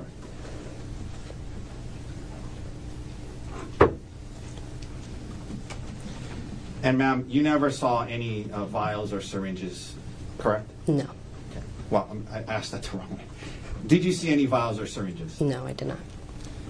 And ma'am, you did not see how the incident started, correct? Correct. You did not see who started it, correct? Correct. You did not see the whole incident, correct? Yes. All right. Thank you for your time, Ms. Morris. Have a good day. Any redirect? Yes. Please. Ms. Morris, in that video that Mr. Dirkster showed you, was Ariel able to walk on her own? No. She wasn't? No. How was she able to walk? Sarah and I were on each side of her, helping her. How were you and Sarah helping her walk? She was kind of we were holding on to her. Was Ariel able to walk under her own power?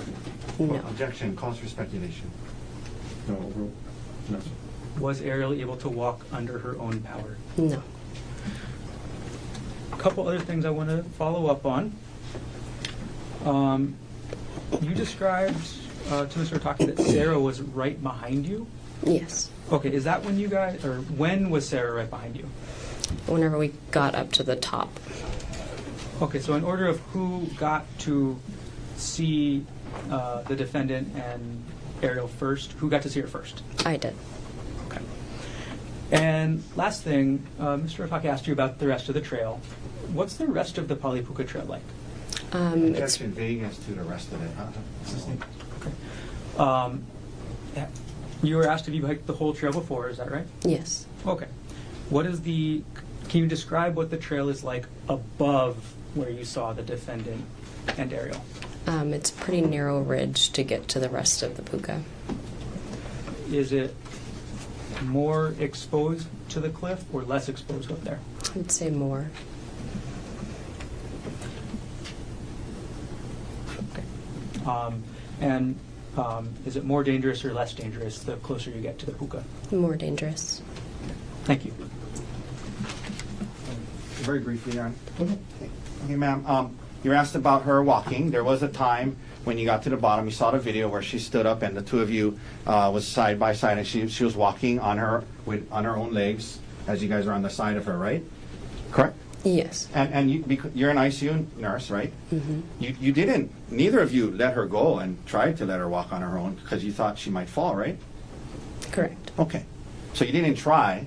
So you don't know if she could have walked on her own or not. Correct. Correct. All right. Thank you.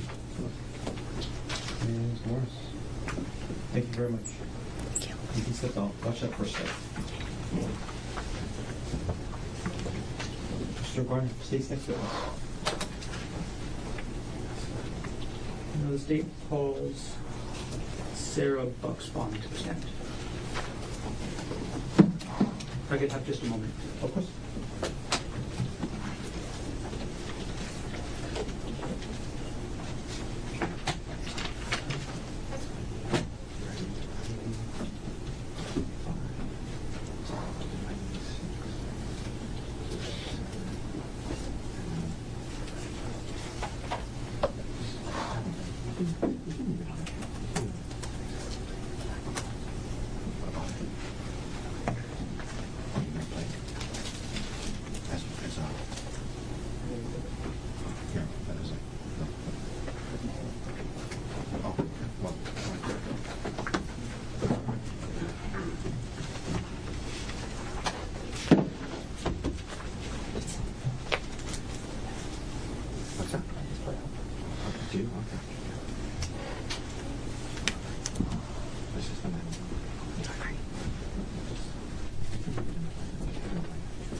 Can you raise your right hand, please?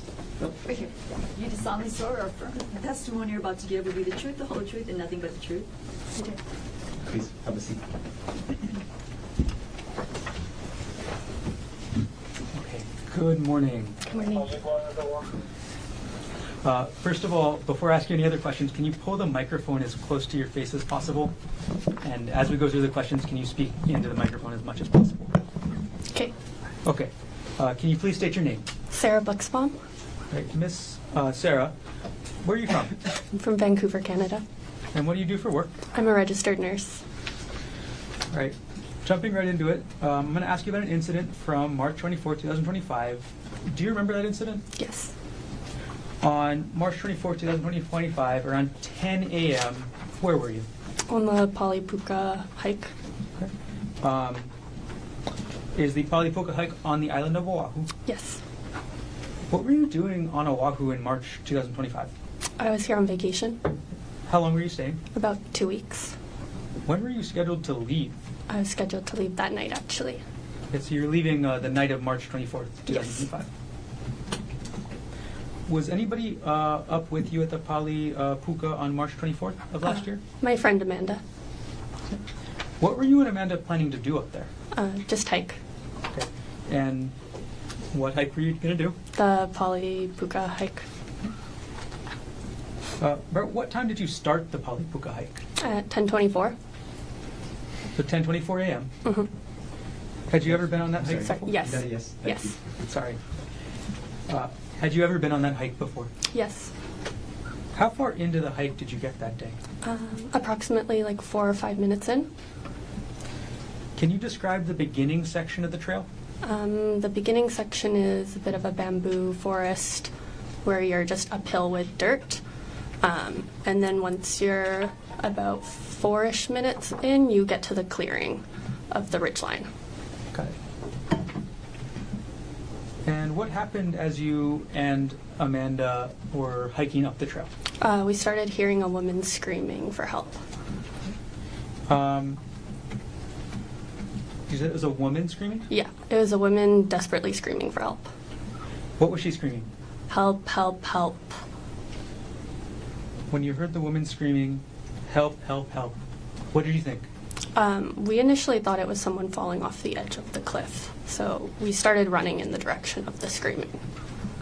And once you heard the woman screaming, help, help, help, where did you go on the trail? Initially, we were still in that beginning part, so we went up, and then we hit the ridgeline, and then we went a little bit along the ridgeline and came across like a corner, and then that's when we saw the defendant. Okay.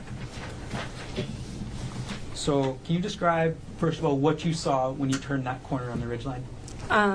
We saw a man, which was unexpected because we had been hearing a woman screaming, and stopped. What position was the man in? He was facing the ridge, sort of standing but crouched a bit. Did you see anybody else there initially? Initially, I didn't.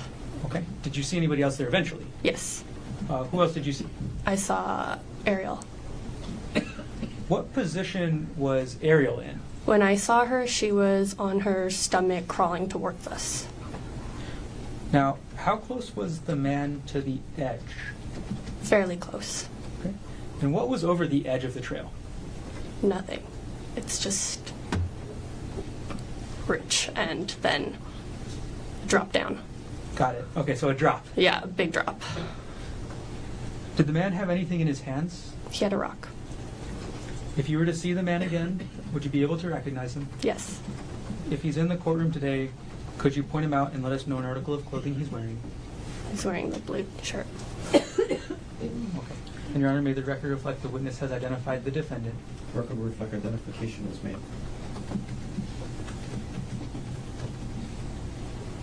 Can you describe the condition of the woman as you saw her? Her face was covered in blood. Her head was covered in. She was just fully covered in blood. Did the woman say anything? She screamed, "Help! He's trying to kill me! Call 911." Okay. What was the position of the defendant and the woman when she screamed, "Help! He's trying to kill me"? He was standing above her. And where was she? She was laying on her stomach. After the woman said, "Help! He's trying to kill me," what did you do?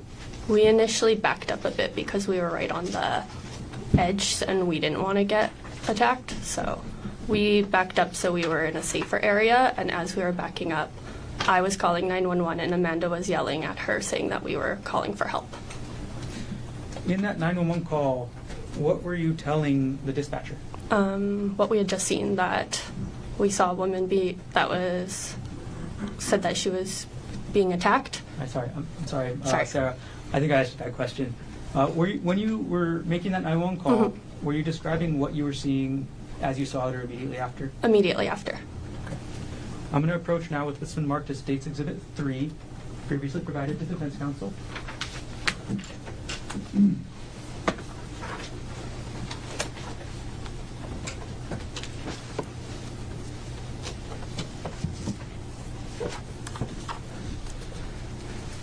Okay, Sarah, I've handed you what's been marked as State's Exhibit number 3. Do you recognize what I've handed you? Yes.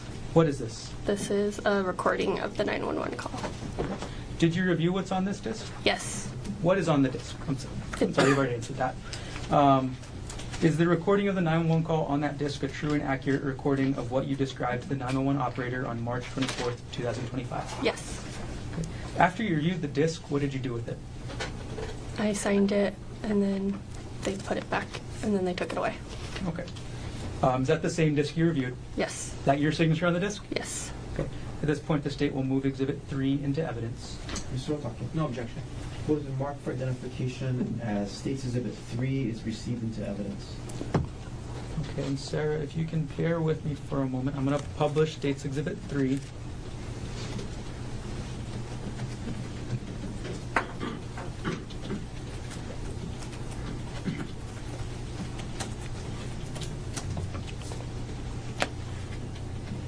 And ladies and Get gentlemen, off you. Sorry. go ahead, publish. Okay. Hi, someone's currently being attacked on the top of Puka. Where? There's a man trying to kill her. She's blood all over her face. Where is this at? Puka, the hike at the lookout. Okay, so She's on the top of lookout. She's on the Puka hike, and he's currently attacking her. Okay, where, how far is the hike? Or is it the entrance? Where? We're probably like 5 minutes into the hike, really quick. Okay, what are you seeing? We heard her screaming, help, help, help me, and then we saw a man over her, and then she crawled out with blood over her face, saying that he's trying to kill her. Did she know him? I don't know. Okay, where is he at? What is he wearing? He was in a t-shirt, white. He had brownish, sort of curly hair. Asian, Caucasian, Hawaiian, white guy? Yeah, white guy. Okay. And then what kind of shirt? T-shirt, maybe. I'm sorry, shorts. Pardon? What kind of shorts? I didn't see. He's wearing short stuff. Okay, and then did he walk away from her? No, he was not. We walked away because we didn't want him to attack us. Okay, so he's still there. Yeah, they were both hiking. And was she Caucasian? What is she wearing? It was hard to say. She was covered in blood and she was crawling. Okay, and then, so she's 5 minutes into... The man is here. The girl is here. She's wearing a purple tank top. okay. She's covered in blood. She's near us, though. Does she have a weapon? Did he have a weapon? He didn't have a weapon. Okay, it's a rock. He was hitting her with a rock. Okay. Is this the Poly Lookout? Is that the one on the town side going towards, or is it on the Kailua side? The Poly Lookout. We need an ambulance, but it's on the town side. There was an accident. The police are actually really close to the entrance because there was an accident. Okay, that helps me. Okay, and then what is your name? Sarah. Sarah. Okay, we'll send somebody out there just to go for the officer and the ambulance. We'll definitely need an ambulance. Okay. Thank you. Thank you. You okay?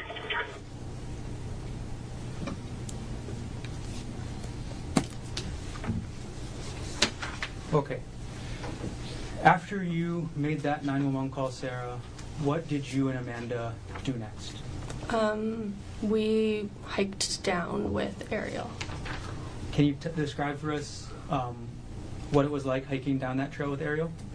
She wasn't able to walk, so she scooted down on her bum. Initially, she was behind us. At one point, she asked if she could just be in the middle because she wasn't sure if he was going to come back and attack her. So Amanda was in the front, Ariel was in the middle, I was at the end, and I was just looking around to see if he was going to come back or not. Were you able to successfully get down to the bottom of the trail? Yes. Did the defendant follow you at all? No.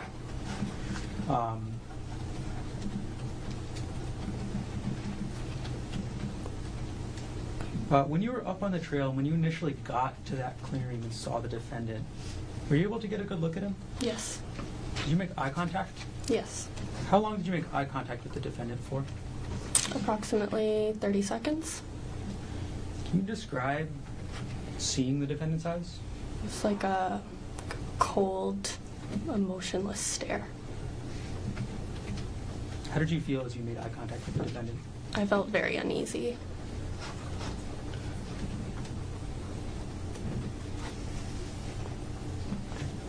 Thank you very much. Thanks. No further questions.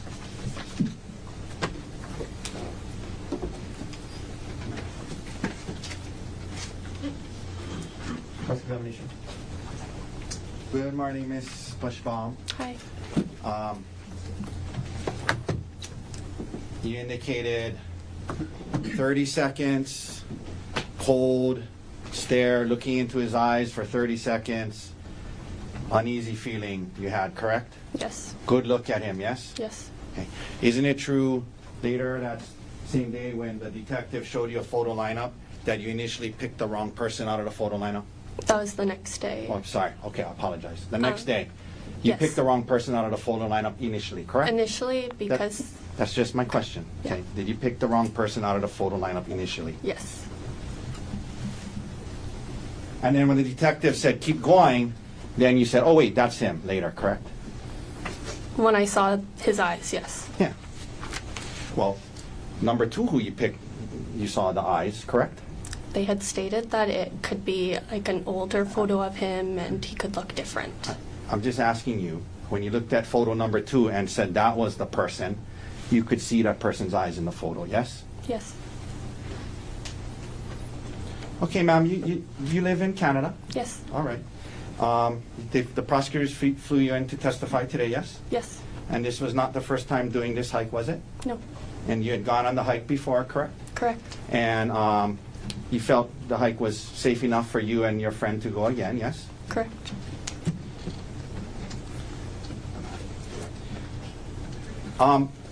I wanted to just ask you, just more out of curiosity, you indicated you started the hike at 10:24?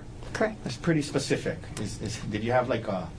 Amanda had started exercise on her Okay. watch. Okay, got Yeah. it. So that's helpful. So, Yeah. and you guys went back and looked at the watch when it was started, Yes. and it showed 10:24. Yes. Okay, that's very helpful. So, you guys started the hike at 10:24 a.m. on March 24th, correct? Correct. All right. 10:24 a.m. The parking lot shares a parking lot with Poly Lookout, yes? Correct. As you indicated,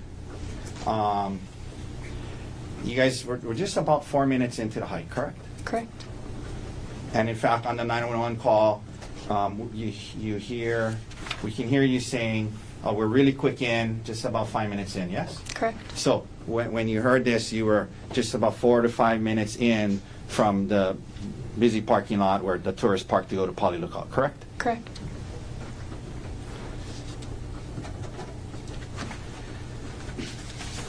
You heard the yelling, you ran towards it quickly, and when you show up, you said your friend was in front of you, Correct. but you were right behind her, yes? Yes. Okay.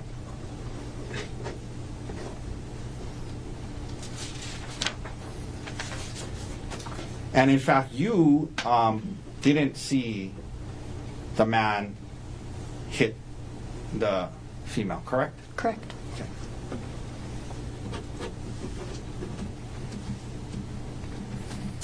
Back away, and you called 911, yes? Correct. That was your voice on it? Correct. Okay.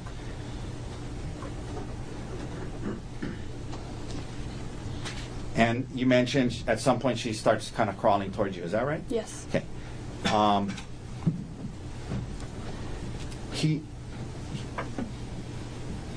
When you guys backed away and she was crawling towards you, the man that you saw, he didn't continue to, he didn't run after or attack the lady at that point, correct? No. Correct. Okay. And he wasn't aggressive towards you in any way? Correct. And from when you were interacting with the female, she did not lose consciousness, correct? Correct.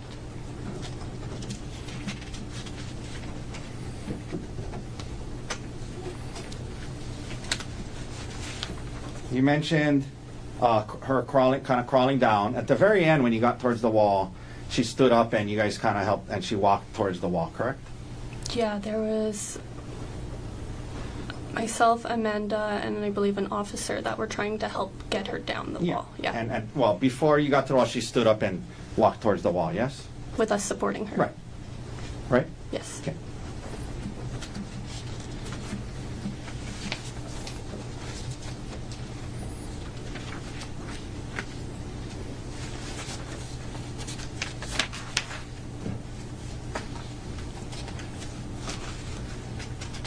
And you did not get a good look at the rock that was in his hand, correct?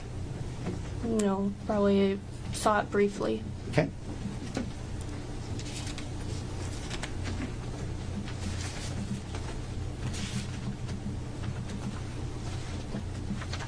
And I'm sorry, I should ask you something. How do you pronounce your last name? Is it Buxbaum. Buxbaum? Buxbaum? Buxbaum, yeah. Miss Buxbaum, you did not see how the incident started, correct? Correct. And you did not see who started the incident, correct? Correct. Okay. And you did not, by the time you got there, you didn't even see anybody hit anybody, correct? Correct. Okay. And you never saw a vial or a syringe, correct? Correct. Okay, thank you, ma'am. Okay. Safe travels. Any redirect? Yes.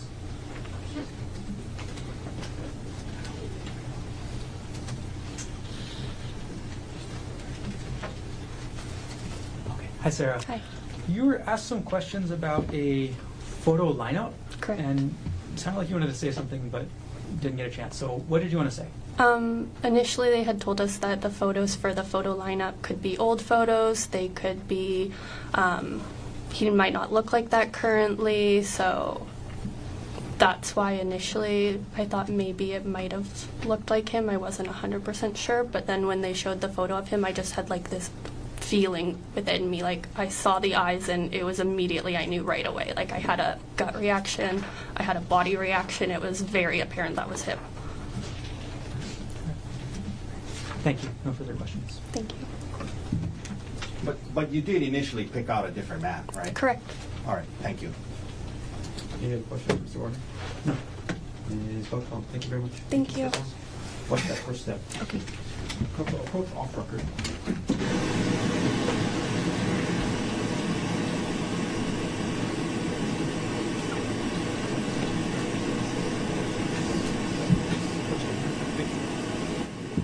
Okay. Thank you, counsel. Ladies and gentlemen of the jury, quick 10-minute recess. We'll come back at 11:45 and we'll have a shorter session. We'll go for the 12:30 when we take our normal lunch break. Leave your notebooks on the chair. All rise.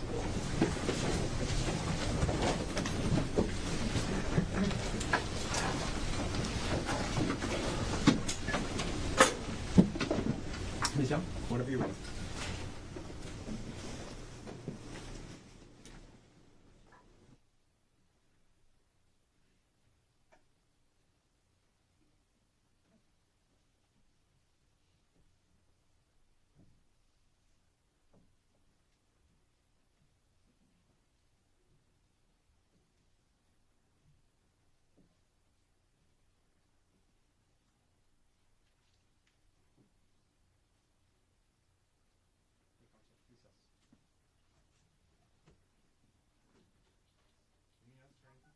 You are muted.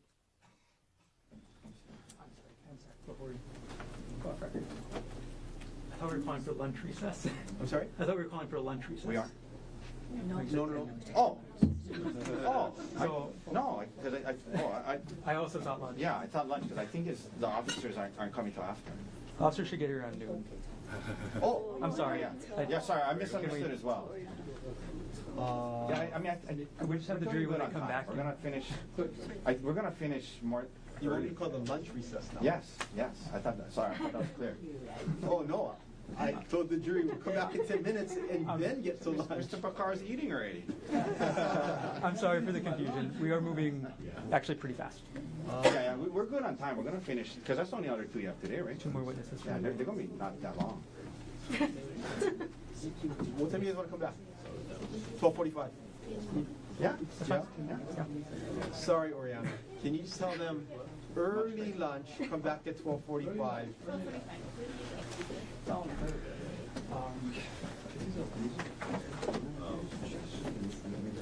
Oh. Okay. I didn't expect the start witnesses until after lunch. So I made sure these were here early. I'm glad. Yeah. Yeah. We're going to do like the old judges. Mr. Barnett. No? You going to rest? I know. Okay. Let's judge Mel tonight. John, Yes. do you want me to see if I can get any of it this afternoon? No. Okay, I figured not. but Absolutely not. Don't violate the, yeah. I appreciate it, but I hear you, but no. I could probably get Sean, but if you want to wait for him That's a tomorrow hard no. morning. What's that? I said I could Are you probably saying try and if I wanted to bring more people there, I said no, because that's the only ones he told me. So it's, we're operating on the I must be tired because, like, if we were in front of like Judge Mills, right? What? No more witnesses? What's he arresting? We can do that too.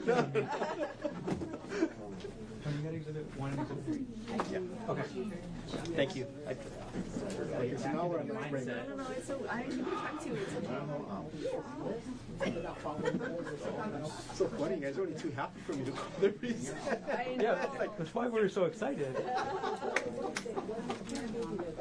Okay, we'll see you guys at 12:45. Yeah, have a good lunch. Thank you. I'll meet you upstairs. They basically know that they. Okay, so Patricia does know. Oh, they all know, yeah. They're all. I know, because Lisa. You don't have to worry about Because it. they asked me. How are you? Well, we should. I said, well. It's a hard job you got. Yeah. I remember carrying the boxes. Yeah. Right. But I. Not easier when you're the one not carrying the boxes. I'm like, no, I'm like, you guys. Yeah, even when I go to those, I don't know. But that's all there is, like a testing. Are we muted? Yeah, we're muted. The recording's off. So, We have I'm gonna try. Mr. Inafuku over in our office now. So I'm gonna. I see that, and he's actually watching. Tell you what. I was gonna give Jordan a bad time. Like, what, you don't have billables now? Just kidding. So Tommy, that's a nice pickup for you guys. And that's a good move for him to do something different. Yeah, teach you a little bit. Yeah. No problem. I'm just giving, What I'm gonna do is tell everybody that we are on lunch recess. in the lunch break. Yeah, Just call directly. Because your phone goes off. Yeah, because they already gave them a heads up. Hey, Greg, because they use my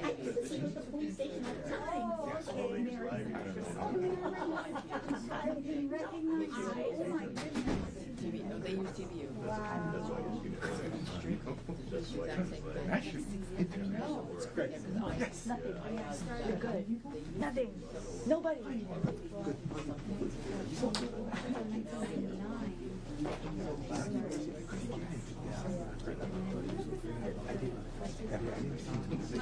I know.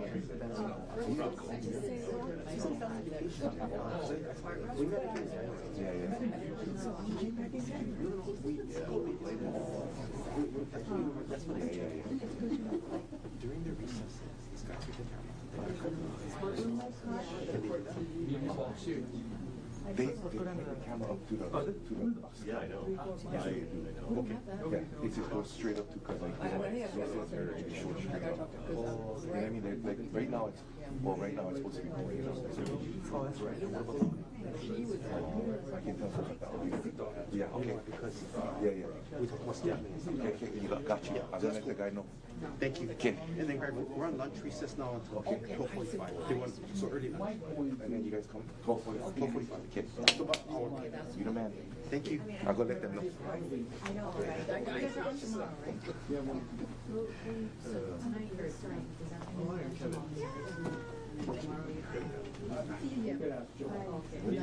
So put it on the record. I'm just gonna put it on the record. At the end of the day? Yeah. Okay. Thank you. And you guys go till 4? Yeah. Oriana. Yeah. Jury was okay. This afternoon. Okay. Right. Okay. Yeah, okay. I'm gonna go out. Yeah, I just told Greg that Cameron is going to find out in the sound. I know, I know. Yeah, because I know that.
With case number 6, State of Hawaii versus Gerhardt Konig, 1 CPC-25-373 for further jury trial. Dr. Konig is present in court.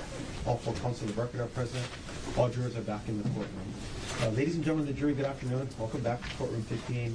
I apologize for the miscommunication before our early lunch break. I misunderstood what the attorneys were telling me when I had that bench conference with them.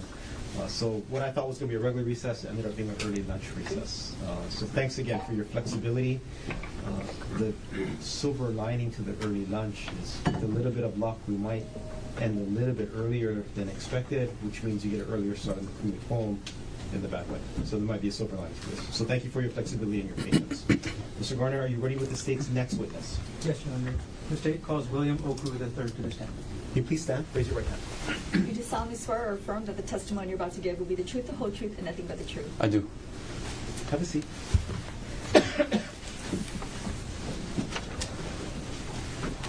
Good afternoon.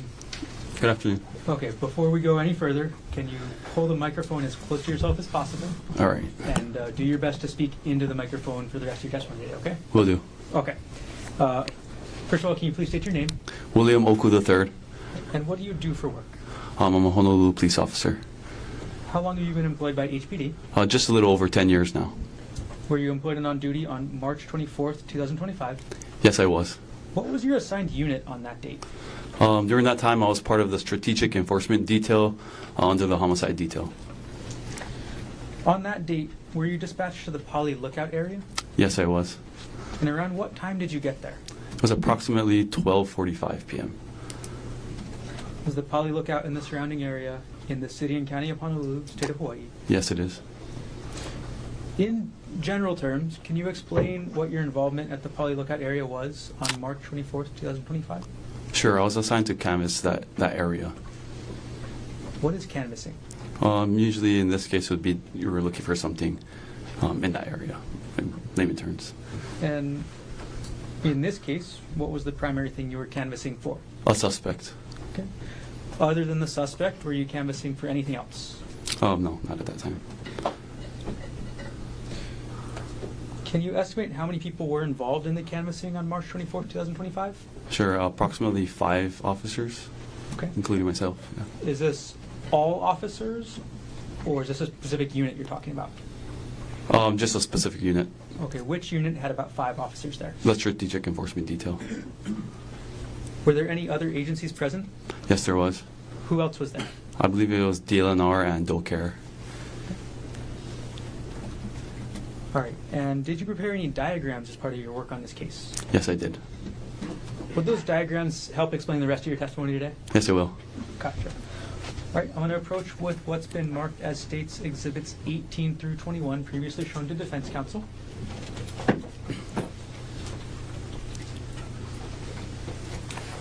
Officer Oku, I've handed you what's been marked as States Exhibits 18 through 21. Do you recognize what these are? Yes, I do. And what are these? These are the diagrams that I've constructed. Say you constructed them. Did you prepare them yourself? I did. How did you prepare them? I used this hiking app that I used. I'm not too sure. I recall which one it was, though. You say it's an app. What device was it on? On my phone. Or, sorry, excuse me, it was on the computer. I can pull it up. You say it was a hiking application? Yes. What area of the island do these diagrams depict? This is the Nu'uanu-Pali area. And then, are you familiar with the Nu'uanu-Pali area yourself? I am. I've worked there in the Nu'uanu area in the earlier part of my career. And are you familiar with the specific areas that your diagrams depict? Yes. Do these diagrams reasonably depict the Poly Lookout area and the Polipuka Trail area on March 24, 2025? That's correct. At this point, the state moves Exhibits 18 through 21 into evidence. You still talking? No objection. What has been marked for identification as States Exhibits 18 through 21 inclusive will be received into evidence. All right, Officer, you can put those diagrams down for now. I'm going to have anything you do be on the big screen next to you, and then if you can see there's a pointer to your right, as I ask you to demonstrate, if you could use that, please. Okay. And ladies and gentlemen of the jury, while Mr. Garner is publishing the diagrams, and the exhibits, I should tell you, whatever exhibits are published here in the courtroom, this is not the only time that you get to see them. They will be made available for you. In fact, they'll go into the jury deliberation room with you so you can review them during your deliberations. So this is not the only time that you get to see these exhibits. Please proceed. Thank you. Okay, I'm going to publish State's Exhibit 18 right now. Okay. Officer Oku, could you explain, or could you orient us to this diagram? Yeah. And if you can step down, if you do step down, could you keep your voice up? For sure.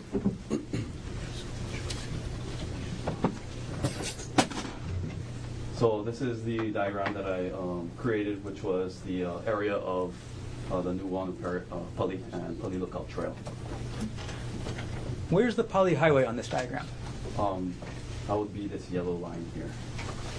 Okay, and that's sort of in the central area of the diagram? Correct. Where is the Pali Lookout on this diagram? This is the Pali Lookout here.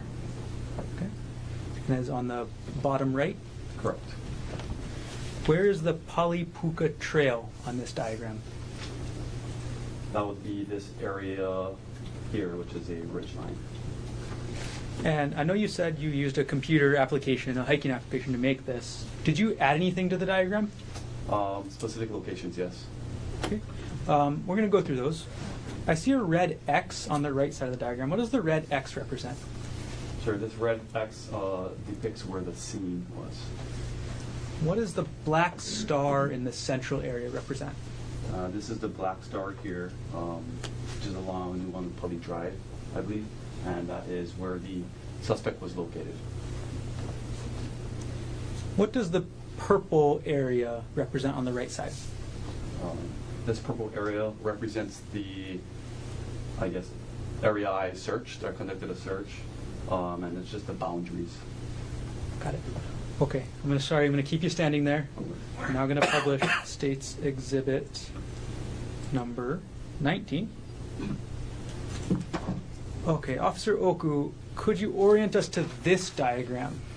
Okay, sure. This is another view of the Pali Lookout area, just closer up. I see a shaded gray area at the bottom, on the bottom middle right. What is that? This here. This is the parking lot of the Pali Lookout. Also, there's a bunch of these horizontal lines on the map. What are those?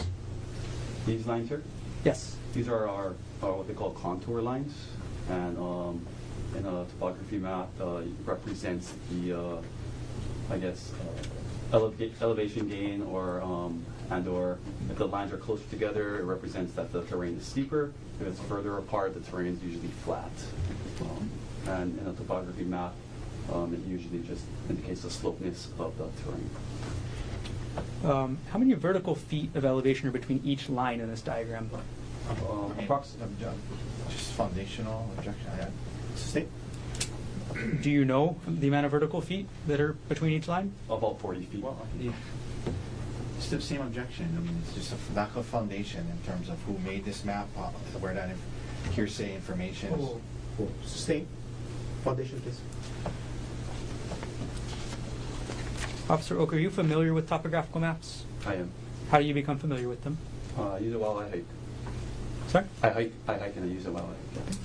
And are you able to determine the elevation difference between each line of the map? Yes. How would you do that? Usually it goes by about 40 feet. Okay.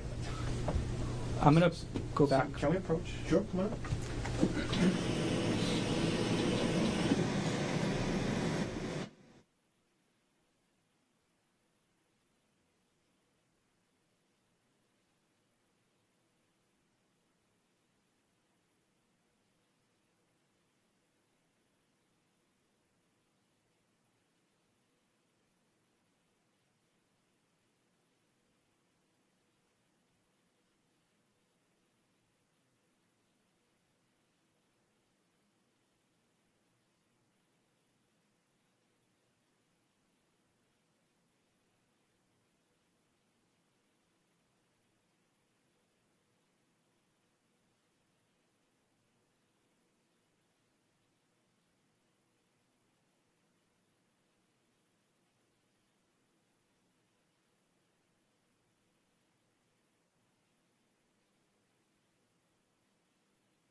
that comments about distance of the line, I ask that be stricken. Granted.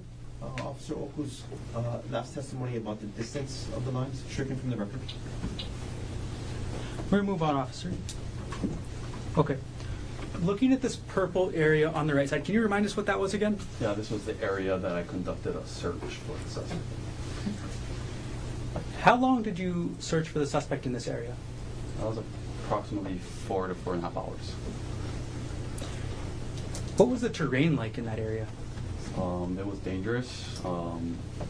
Vegetation was dense and difficult to traverse through. What was the slope like I'm in sorry, that area? I didn't hear that last. The terrain is dangerous and Difficult to traverse through. Okay, thank you. Okay. When you say difficult to traverse through, sorry, tongue-tied. When you say the terrain was difficult to traverse through, what made it difficult? First of all, the steepness of the terrain, the vegetation and growth, and the limited space for you to walk. Now, you mentioned a bit about dense brush. What was the plant cover like in that area?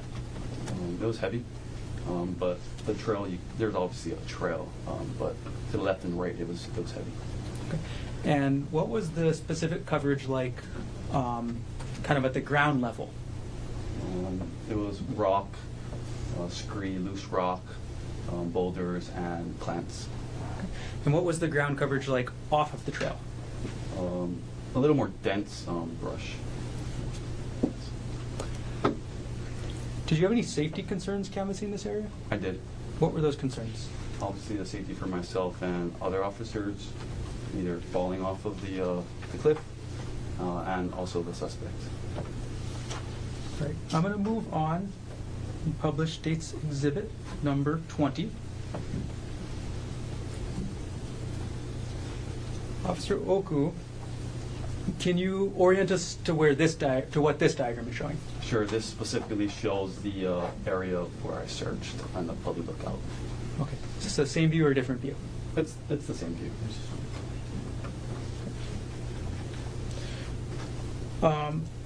Now, I see the purple area goes above the red star. Can you remind us one more time what the red X is? Yeah, the red X is the scene. Okay. And the purple area, it appears to go far above that on the map? That's correct. What was the terrain like above the scene?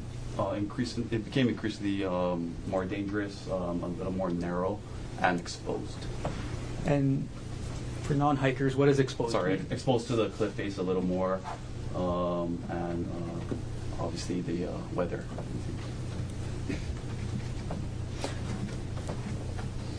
What was the terrain like an area on the left side of this diagram, on the town side? The town side, there was a slight decline going down into a heavily forested area. And what was the... Okay, moving on. Last diagram. Publishing States Exhibit 21. All right. What does this diagram depict? This is an over-the-top view, like a bird's eye view of the Pali Highway and the Pali Nuuanu area. Okay. And you mentioned Nuuanu Pali Road. What is that? This is the access road that you can access the lookout to. Okay. All right, I'm sorry, I gotta go back just a little bit to States Exhibit 19.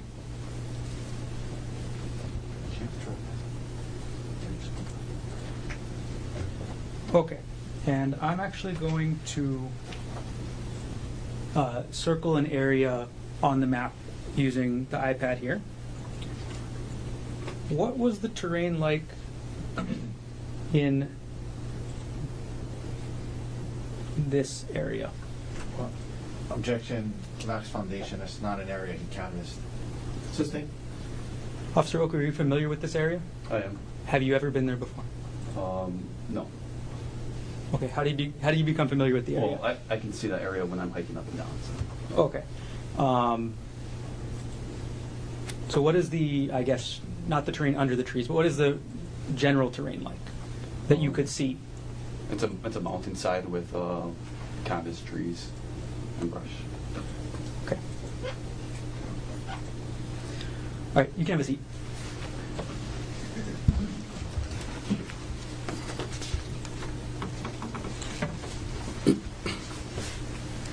All right. Officer Oku, did you find the suspect while canvassing for 4.5 hours?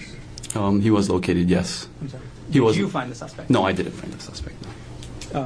Did you find any additional evidence while canvassing? No. Okay, so did you find any syringes? No. Did you find a cell phone? No. Did you find a wallet? No. A purse? No. Any vials? No. Thank you for your question, or thank you for your answers.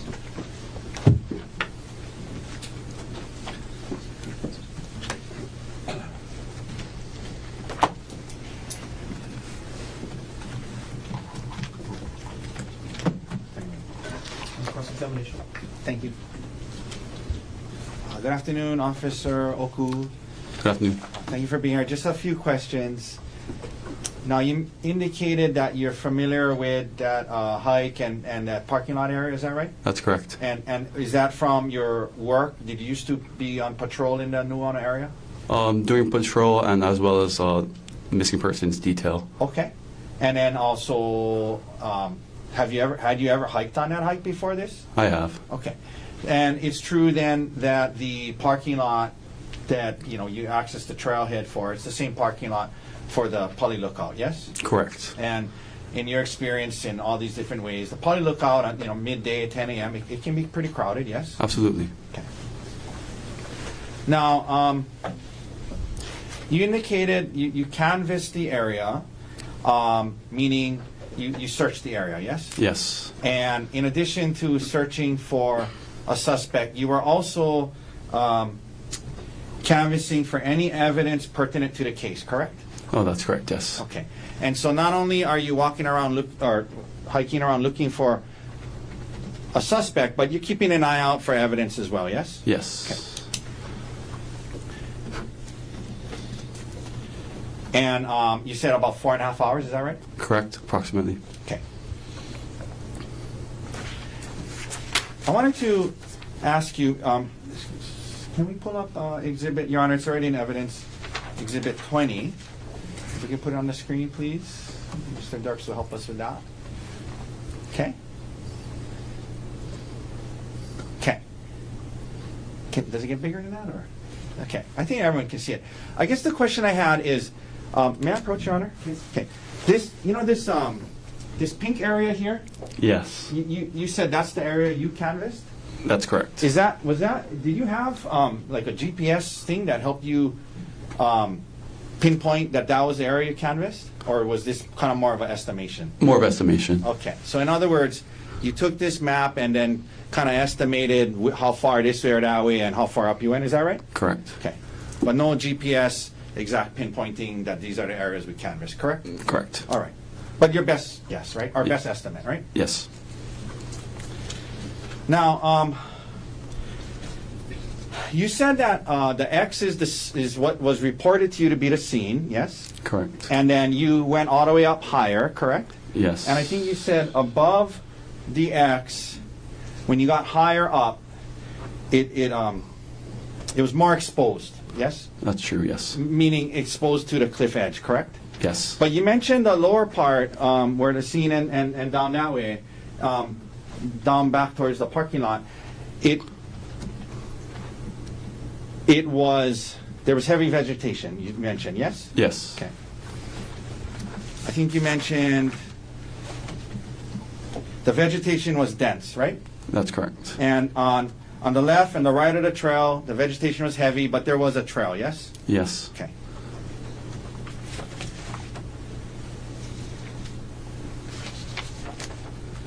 You mentioned as you heading up higher, you had some safety concerns. Is that right? Mm-hmm. Did you? Oh yes. Oh, sorry. What were you? How were you attired that day? Or how were you dressed that day? I was in the plainclothes capacity, but I still had my ballistic vest on. My badge was around my neck on a lanyard like this. Okay. I also had my department issued firearm. And yeah. Did you have any specialized hiking gear or ropes or pulleys or anything like that? No, I had a backpack with some water. Okay. So some safety concerns, but not enough where you felt you could do it, right? Correct. All right. Thank you. Thank you, officer. No further questions. Any redirect? Yes. Please. How familiar were you with that hike, officer? I've done it a few times. How far up have you gone? I've gone to a little bit past the puka.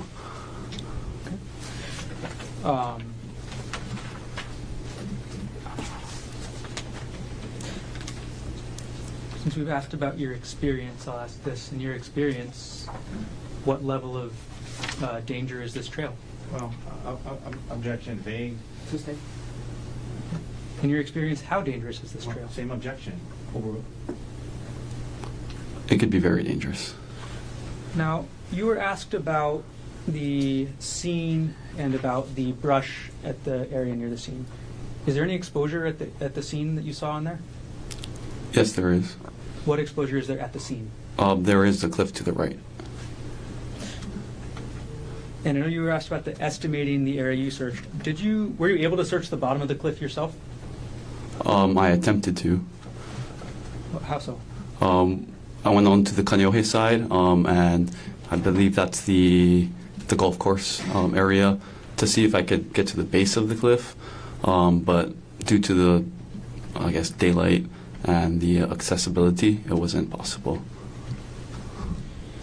And you were asked something and brought up the missing persons detail. What was your experience in that area for the missing persons detail?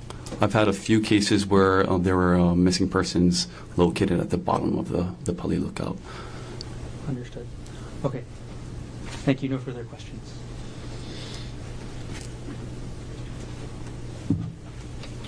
Any recross based on what was asked on redirect? No. Thank you, officer. Officer, thank you. You can step down. Watch that first step. Yes, sir. Mr. Garner, state's next witness. State calls Kanguan Wu to the stand.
You do solemnly swear or affirm that the testimony you're about to give will be the truth, the whole truth, and nothing but the truth. I do. Thank you. Please have a seat. I'm sorry, just give me a moment to get organized.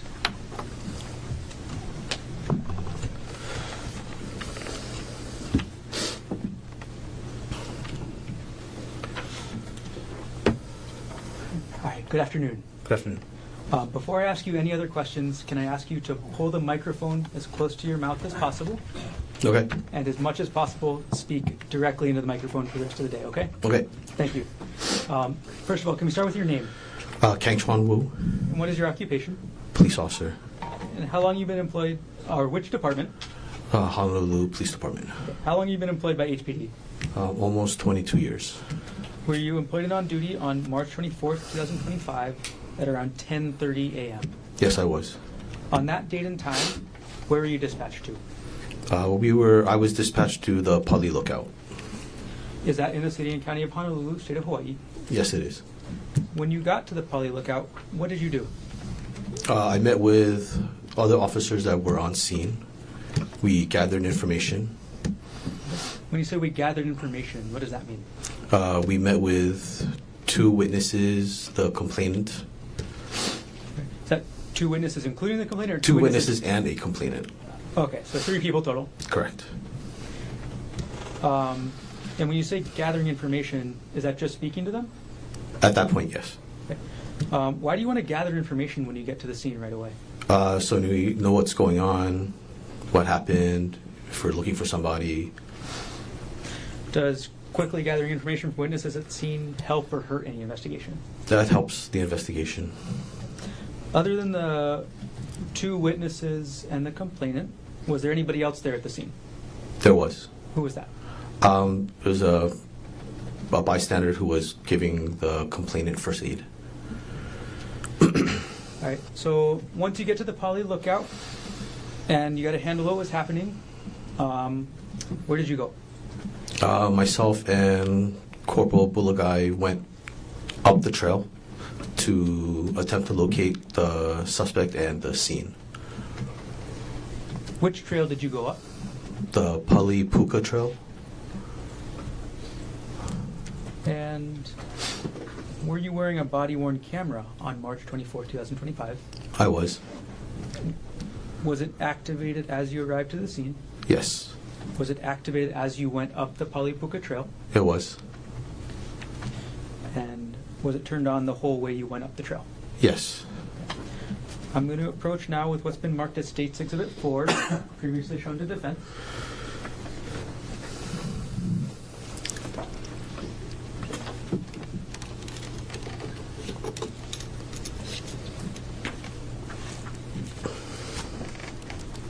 And just give me a moment.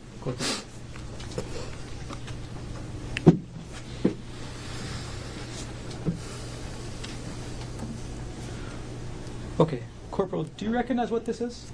Or what I've just handed you? Yes. What is that? It's a DVD. Before testifying today, did you review what's on that disc? I did. And after reviewing, what did you do to the disc? I signed it and date and timed the disc. Is the video on this disc a fair and accurate depiction of what you observed on March 24th, 2025? It is. At this point, we'll move to enter State's Exhibit 4 into evidence. No objection, subject to what we discussed off the record. Understood. So what has been marked for identification as State's Exhibit 4 we received into evidence?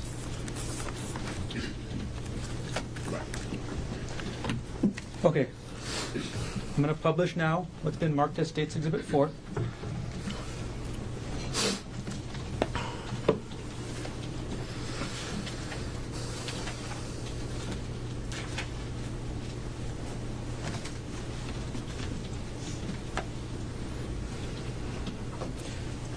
Okay.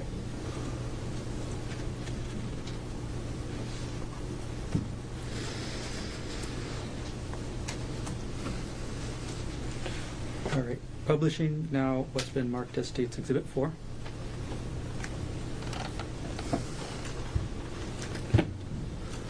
Okay. Corporal, who is in the photo at the moment, or in the pause? And I've paused at timestamp on the top right, 10:45:04. Okay. The officer is Officer Chun. The arm behind him is one of the female hikers, and then the other female at the very edge of the screen is the second female hiker. The lady standing in the middle is the bystander that's assisting the complainant who has her head wrapped, sitting on the ground. Okay. Thank you. Okay, I'm going to go ahead and scoot forward in time, officer.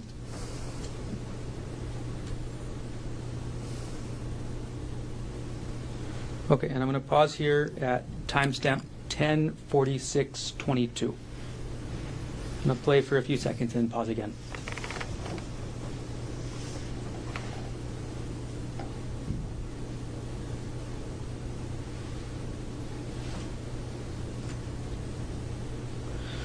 Okay, Corporal, what are you doing at this point? This is the beginning of the Pali Puka Trail over the wall from the parking lot of the Pudley Lookout. Okay. And our timestamp is now 10:46:32. I'm going to play for just a couple of minutes now, and I'll ask you questions in a moment.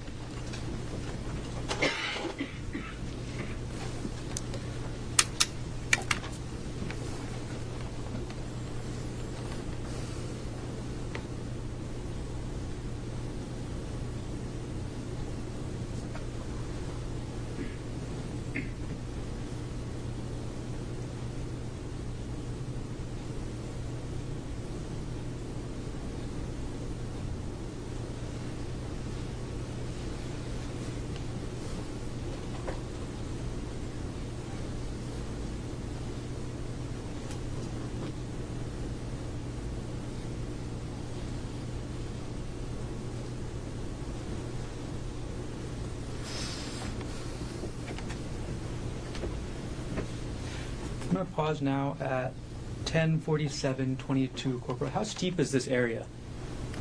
The initial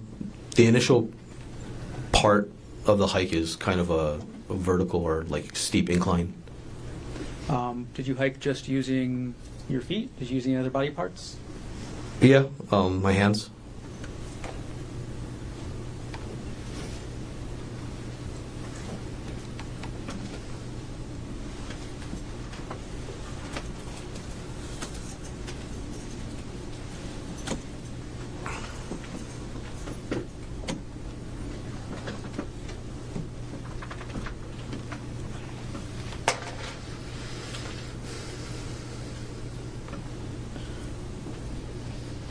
Corporal, I'm going to pause here.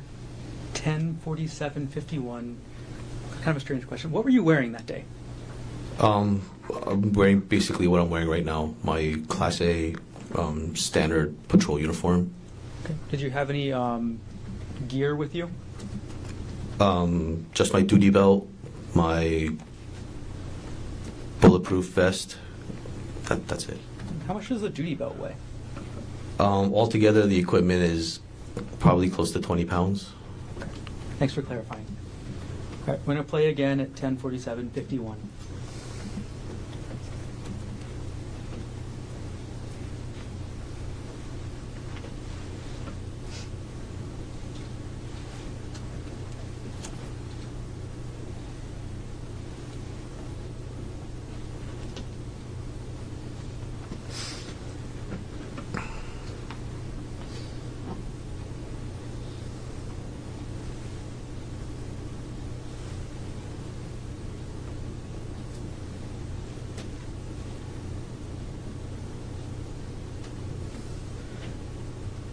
Corporal, I'm going to pause here.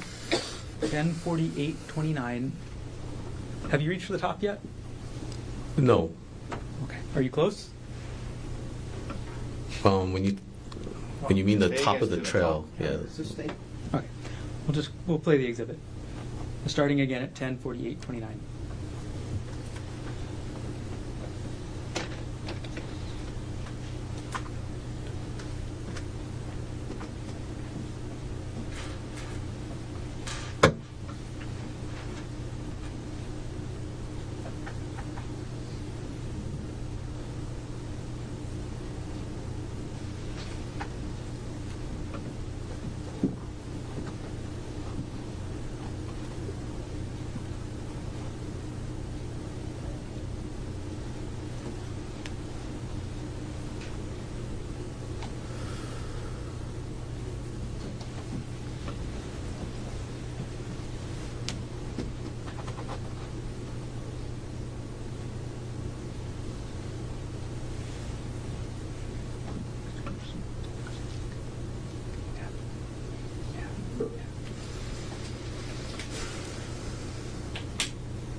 Okay, Corporal, I'm going to pause here at 10:49:31.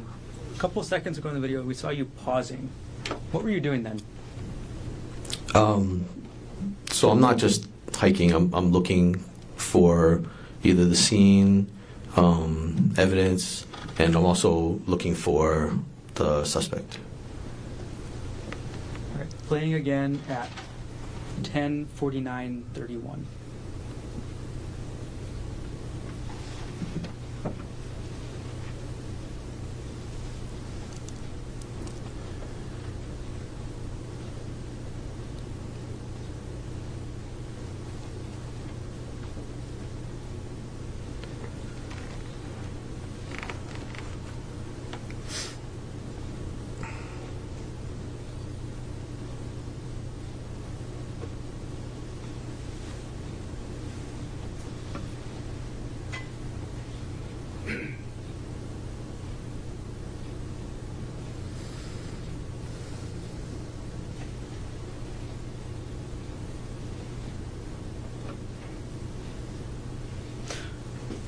Corporal, I've now paused at 10:50:16. What part of the trail are you seeing here? I believe this is the first part of the edge of the mountain that I arrived to. Okay. And can you orient us from this screen? Which side is windward side? Which side is town? Okay. To the left is town, and then to the right, where the edge is Kanyohei, or windward. Playing at 10:50:16.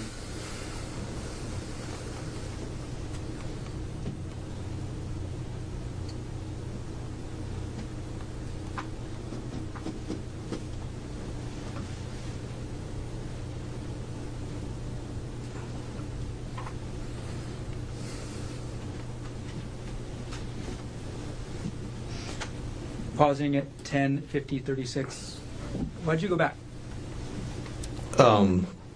There was no other where to go. Had to turn around. Got it. So you had a dead end at that point. Yes. All right. Playing again at 10:50:36.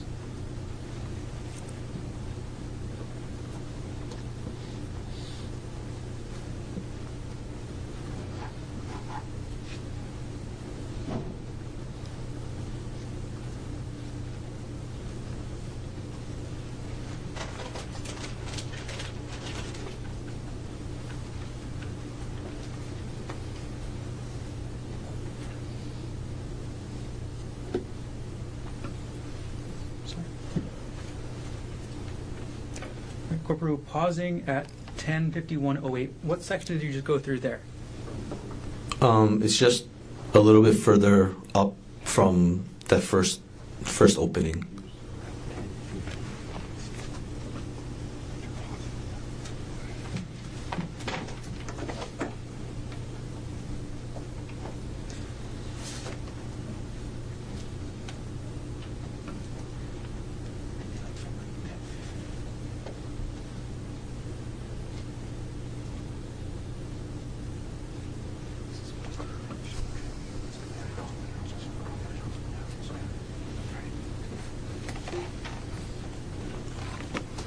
Corporal, what part of the trail is this?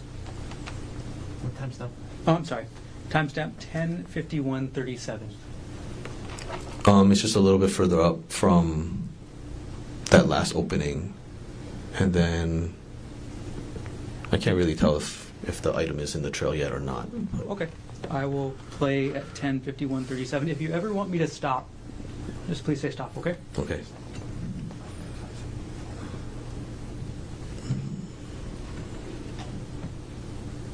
Oh, that's no. Pause. What is this? This is the complainant's sweater that was on the hiking trail. Okay. What timestamp? Timestamp 10:51:45. I'm going to play that same timestamp right now.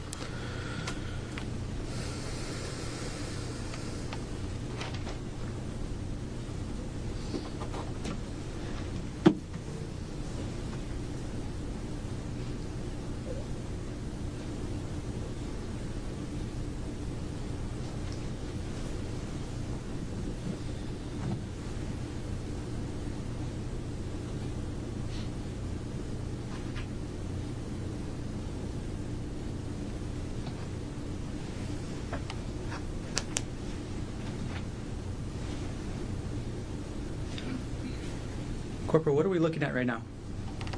That would be the Kanyohei, the windward side of the island. Okay. And if you could, Sorry, timestamp again. sorry, 10:52:21. Okay. I'm going to play again at the same timestamp.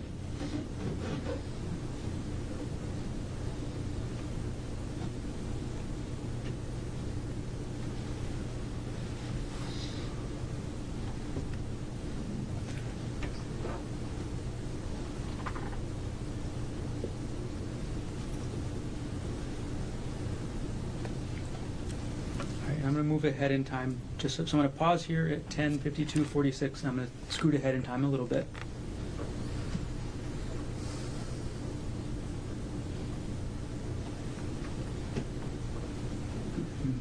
Okay, Okay, Corporal, this is now at 10:53:26. What area of the trail are we looking at? Oh, I'm sorry. And pausing at 10:53:31. What area of the trail are we looking at right there? Okay, I believe we went down past the sweater on that trail, and then over here there's kind of like an offset, or like another little strip of the trail that you can walk off of the main trail, and then you can see the windward side, Kanyohei, in like that kind of really bright spot of the video. And then I believe this is the scene. Okay.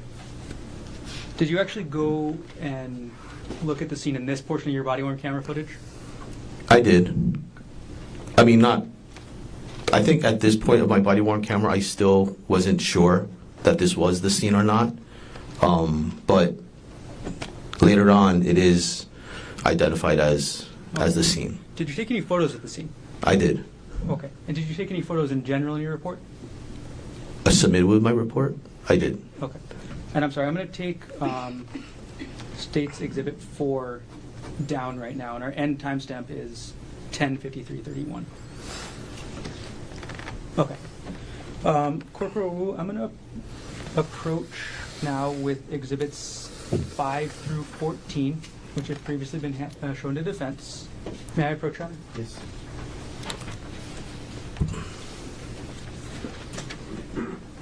Corporal, I've handed you what's been marked as State's Exhibits 5 through 14. Can you take a look through all those for me, and then when you're done, look up?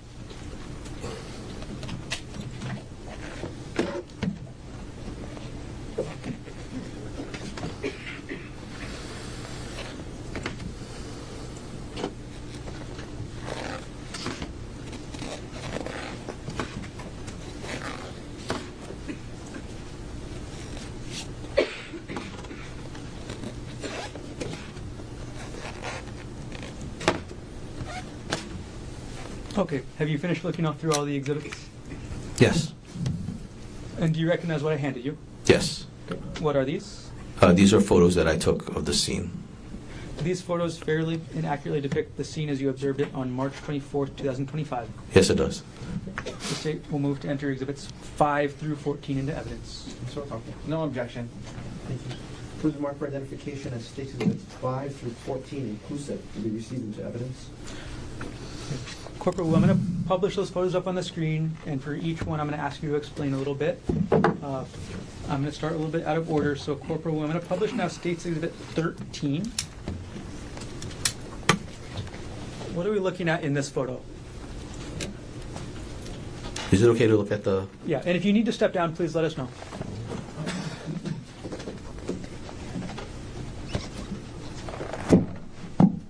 Okay. That is a photo of where they intended to take a selfie from the ledge. Objection. Lacks foundation, calls for speculation, hearsay. To that, sustain. So we're going to strike last answer. Just physically, what is in the photo?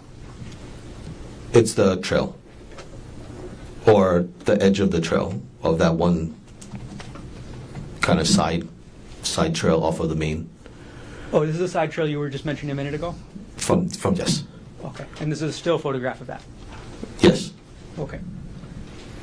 Publishing State's Exhibit 5 now. What is this photo of? This is a rock that I found in the area, in the brush. What area of the brush? The location of the incident. Publishing States, sorry, where, I'll move to strike that last answer. Granted. Okay. So, sorry, officer, when I'm asking where did you find that? Where in relation to the trail? Oh, it was just to the, if you're looking from that first photograph, it would be to the left. Okay. So I'm if we're actually going to publish now 2 exhibits. I'm going to publish State's Exhibit 13 along with State's Exhibit 5. Okay, so State's Exhibit 13 and State's Exhibit 5 are up on the board next to each other. Can you describe how they relate to each other? The close-up of the rock is in this larger photograph, and it should be in that left portion. You see where it's like where people walk that trail. It should be in that left. Okay, Corporal, could you take the pointer that's on your right side of the witness stand? And could you direct us to where you took that photo of the rock on State's Exhibit 13, the wide-angle photo? Okay, so it should be over here. Okay, thank you for explaining. I'm going to take both exhibits down for now. All right. Publish now State's Exhibit 6. Okay, Corporal, what is in this photo? So I moved the rock from in the brush and I moved it onto the trail. Okay. And now publishing State's Exhibit 7. What does this photo show? It's a close-up of the previous photo.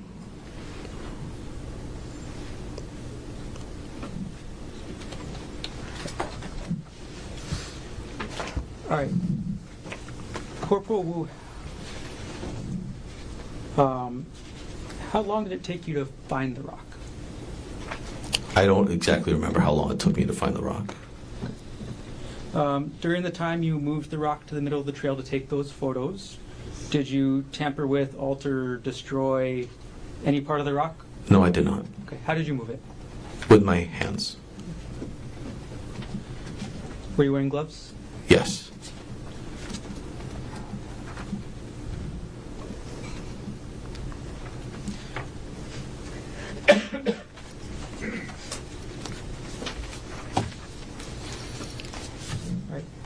Corporal, how far up the trail did you go on March 24th, 2025? I went about 6 minutes up the trail. Were you able to locate the suspect on that date? I was not. Did you try to find the suspect? I did. How did you try and find him? I tried to look for him, see if I could see him hiding anywhere. I also called out his name. Approximately how many times did you call out his name? Many times. To your knowledge, was any evidence recovered from the scene? Yes. What was recovered that you know about? The rock and the sweater. Okay. Do you know who recovered the rock? Our SIS evidence specialist. Okay. Do you remember her name or no? I believe it was Cobb. Okay. Okay. Thank you, Corporal Wu. No further questions at this time. Thank you.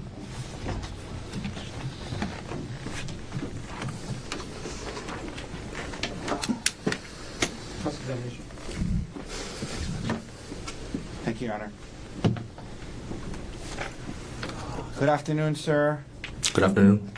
So you're a corporal? Correct. Okay, Corporal Wu. I have a few questions for you today. Thank you. Is that your patrol area? It is.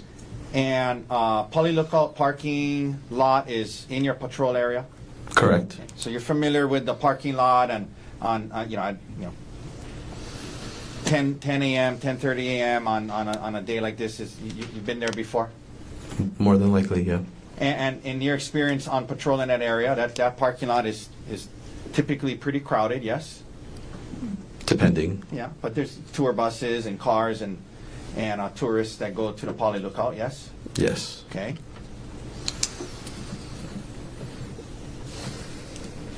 Now, you report to the scene, and pretty soon thereafter, you start hiking up the trail, correct?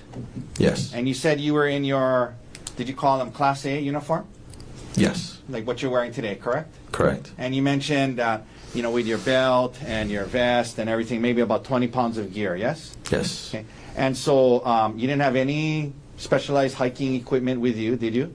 No. Okay. You didn't have any, hiking shoes or ropes or anything like that? No. Okay. And you started up the trail, correct? Correct. And you felt safe enough. You felt it was safe enough for you to continue on to the point that you did, yes? Yes. Okay. Now,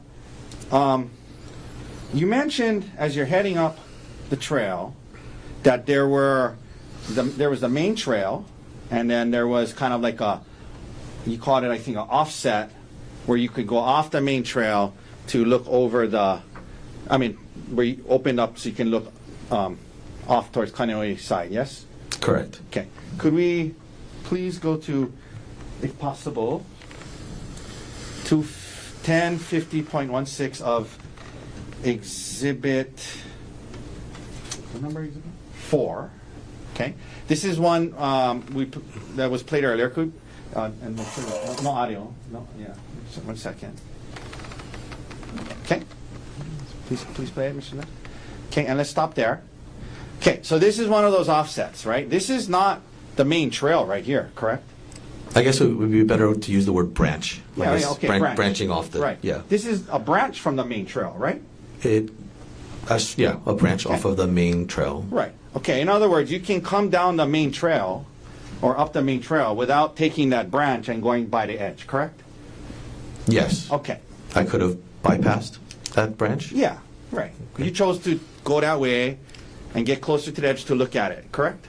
Yes. Okay. We can take that down. Now,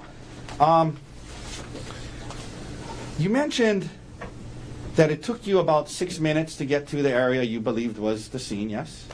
Correct. But as you indicated, you were stopping from time to time, is that right? Yes. And in part to look for evidence, look for the suspect, is that right? Correct. I was also, making sure I was doing this safely. Okay. And looking for the suspect, looking for the scene, evidence. Catching your breath every now and then? Yes. A little bit. But even with all of that, it took you about 6 minutes. Yes, officer? Yeah. Okay. Now, you get up to the area you described where you located the rock, correct? Yes. And then you had, I guess, your cell phone to take some photos. Is that right? Correct.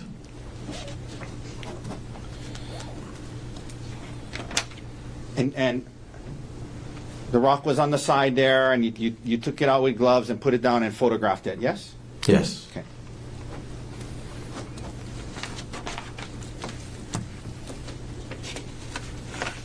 One second.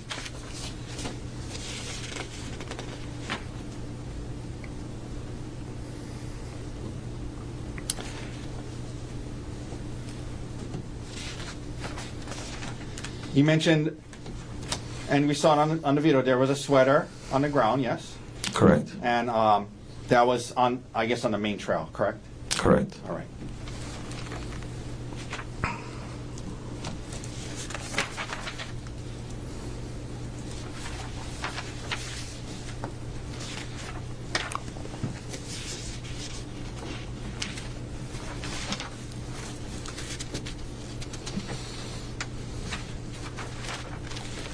And eventually, did you walk back down to the parking lot? Eventually. Okay. And the only thing that you, evidence-wise, photographed was the rock, correct? And the scene? I mean, right. I mean, the scene, but the scene and the brush, but as far as any object you located, the only thing you photographed was the rock, correct? The rock, there was some blood. Oh, you took photographs of that too? It's part of these. Okay. And the sweater that was on the video, correct? Correct. All right.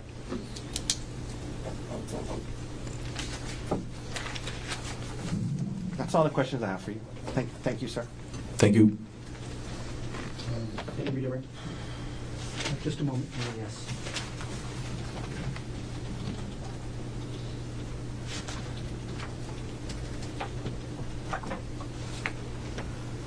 Corporal, you were just asked about, or you just talked about the blood you took a photograph of. Could you pull that exhibit and tell me what number is on the back?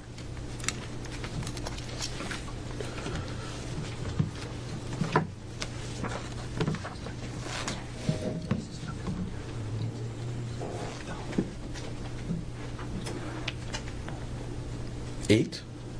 Okay. Oh, S8. Got it.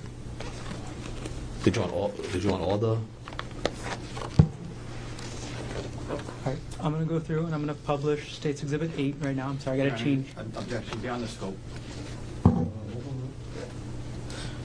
Okay, I'm going to publish State's Exhibit 8. Okay, Corporal, can you point us out to the blood you photographed in this one?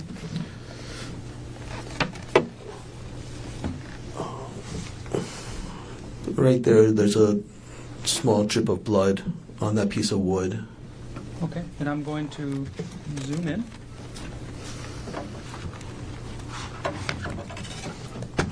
Corporal, could you point us out to the blood in this exhibit right now, to Exhibit 8? Right there. Okay, and you're directing the pointer towards the center of the screen at this point. Did you take any other photos of blood? Yes. Publishing State's Exhibit 9. Where was the blood in this photo? There's actually two. So there's this area of blood and also that area of blood. Okay, and you now directed the pointer towards the center of the screen and the center left of the screen for State's Exhibit 9. Okay. Corporal Wu, I'm going to publish this State's Exhibit alongside State's Exhibit 13.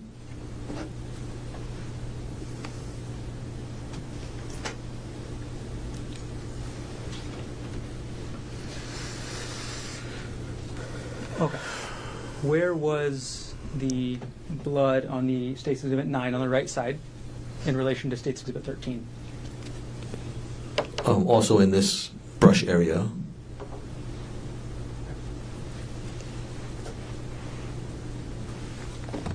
Did we miss any other photos of blood that you took, Corporal?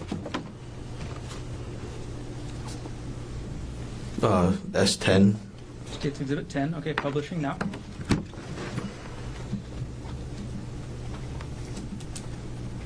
Okay, publish now State's Exhibit 10. Can you point us out to the blood on this exhibit? You can see the blood on the leaves and then the branch. Okay, and for the record, you're directing the pointer to the center of the screen. Correct. I'm going to publish now alongside State's Exhibit 10 with State's Exhibit 13. Could you orient us to where these two are together? State's Exhibit 10 and 13. I believe this should also be along the branch of the trail, not necessarily like inside that brushy area. Okay.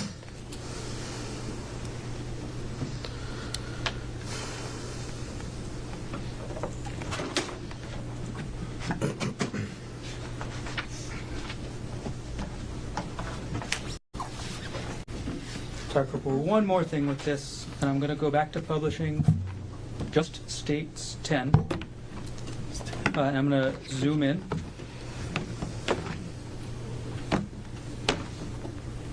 Okay, can you point us out to the blood you photographed now? Here on the leaf, kind of like the branch or maybe bamboo shoot. The leaves over here. I think that's it. Okay. I think that's a dried leaf. And that's the general center and left area of this photo, is that fair? Correct. Okay. All right, Corporal, thank you very much. Brief follow-up, Your Honor. Could we publish Exhibit 13, please?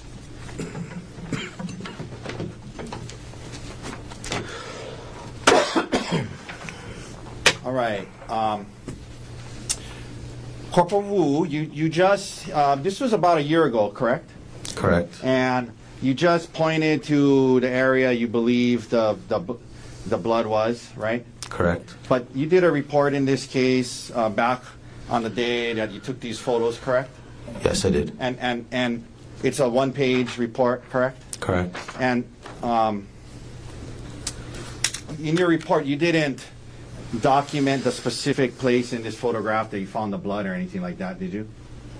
I would have to look at what the report said, I guess. Would you like to see your report? Sure. Okay. May I approach? Yes. Is it marked? This is marked as Defense Exhibit. I'm sorry, it's Bait Stamp Konig P40. This is a report. Can you state Exhibit 189? States Exhibit 189. Thank you. Okay. May I approach? Yes. Take a look at it and read it to yourself and let me know when you're ready.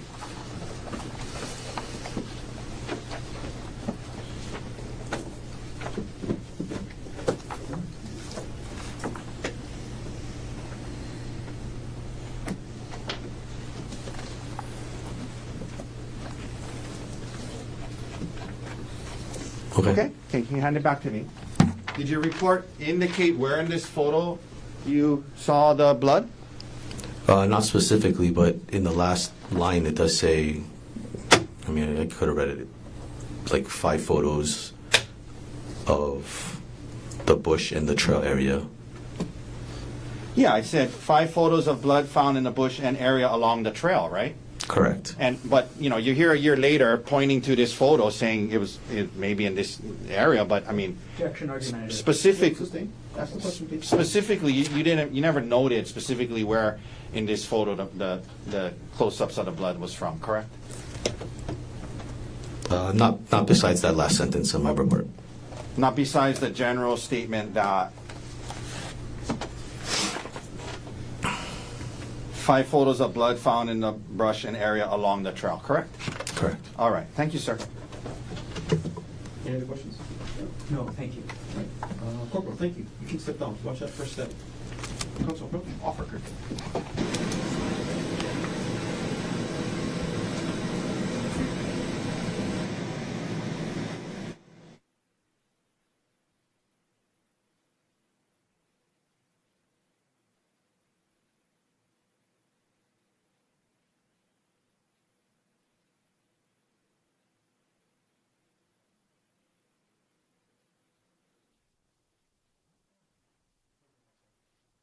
So, ladies and gentlemen, I'm going to release you for the day. It's early. So, 2 bits of good news that go along with the early release.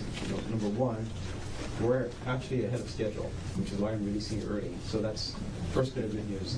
The second bit of good news is the rain is coming. So it's good that you have an early start on the commute home today. I do have some instructions though. The rain is coming. We don't expect it to be like it was last week, Friday. I didn't get any word about suspending court operations. We are planning to be here tomorrow, continue on with trial. I'm going to have your report back at 9:30. But because we're sensitive to the weather now, I would ask you to keep watching the news. And if there's any reports about government closures, if you have any questions, call us in the morning. We'll let you know. But I'm anticipating we're going to continue on. We're going to be wet on the commute, but I'm anticipating and expecting with court tomorrow coming back at 9:30. I have a couple of things I need to finish up on my morning calendar. We'll start up at 9:30. A couple of things to keep in mind though. Between now and when you come back at 9:30 tomorrow, remember those 3 rules. You know there's a camera, there's news, there's media about this case. Don't watch any of it. Don't try to look up the case. Okay? Don't talk to anybody about this case. Keep an open mind. Again, do not try to learn about this case outside of the courtroom. Okay? You have to resist the temptation. I know there's news. Don't watch it. Okay? Again, you must decide the case based on the evidence presented here in court. Leave your notebooks on the chair. They'll be waiting for you when you come back tomorrow morning. Okay, all of you have a safe drive home tonight. Have a good night.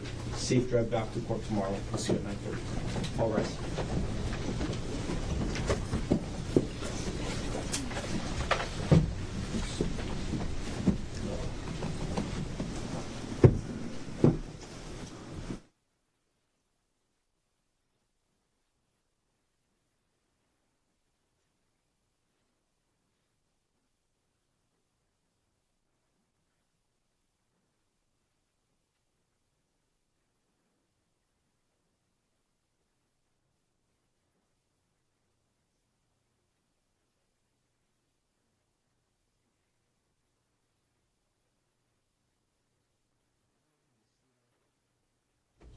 jury is now outside of the courtroom. Mr. Garner, anything you want to take up on record on behalf of the state? On record, not at this moment.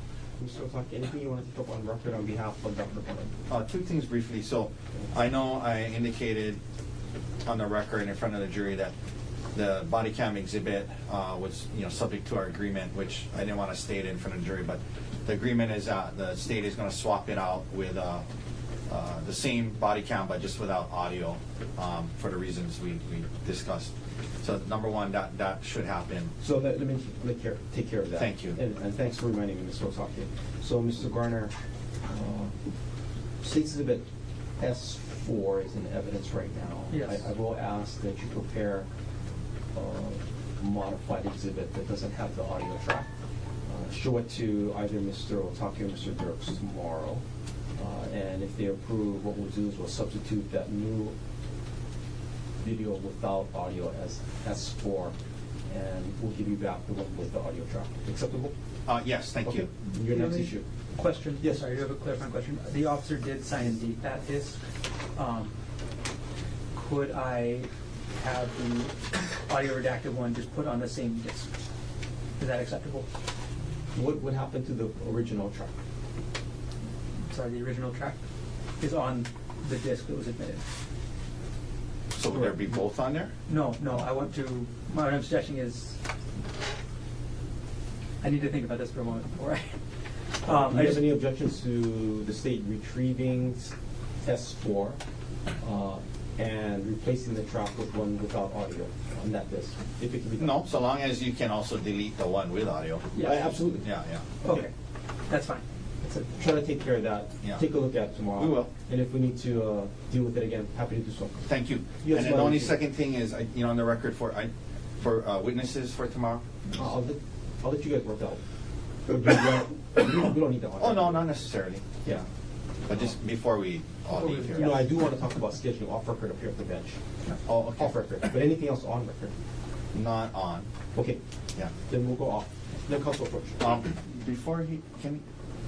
Yeah, Take your time. Yeah, just Take your time. Well, I want to know about the witnesses so I can tell them before he leaves.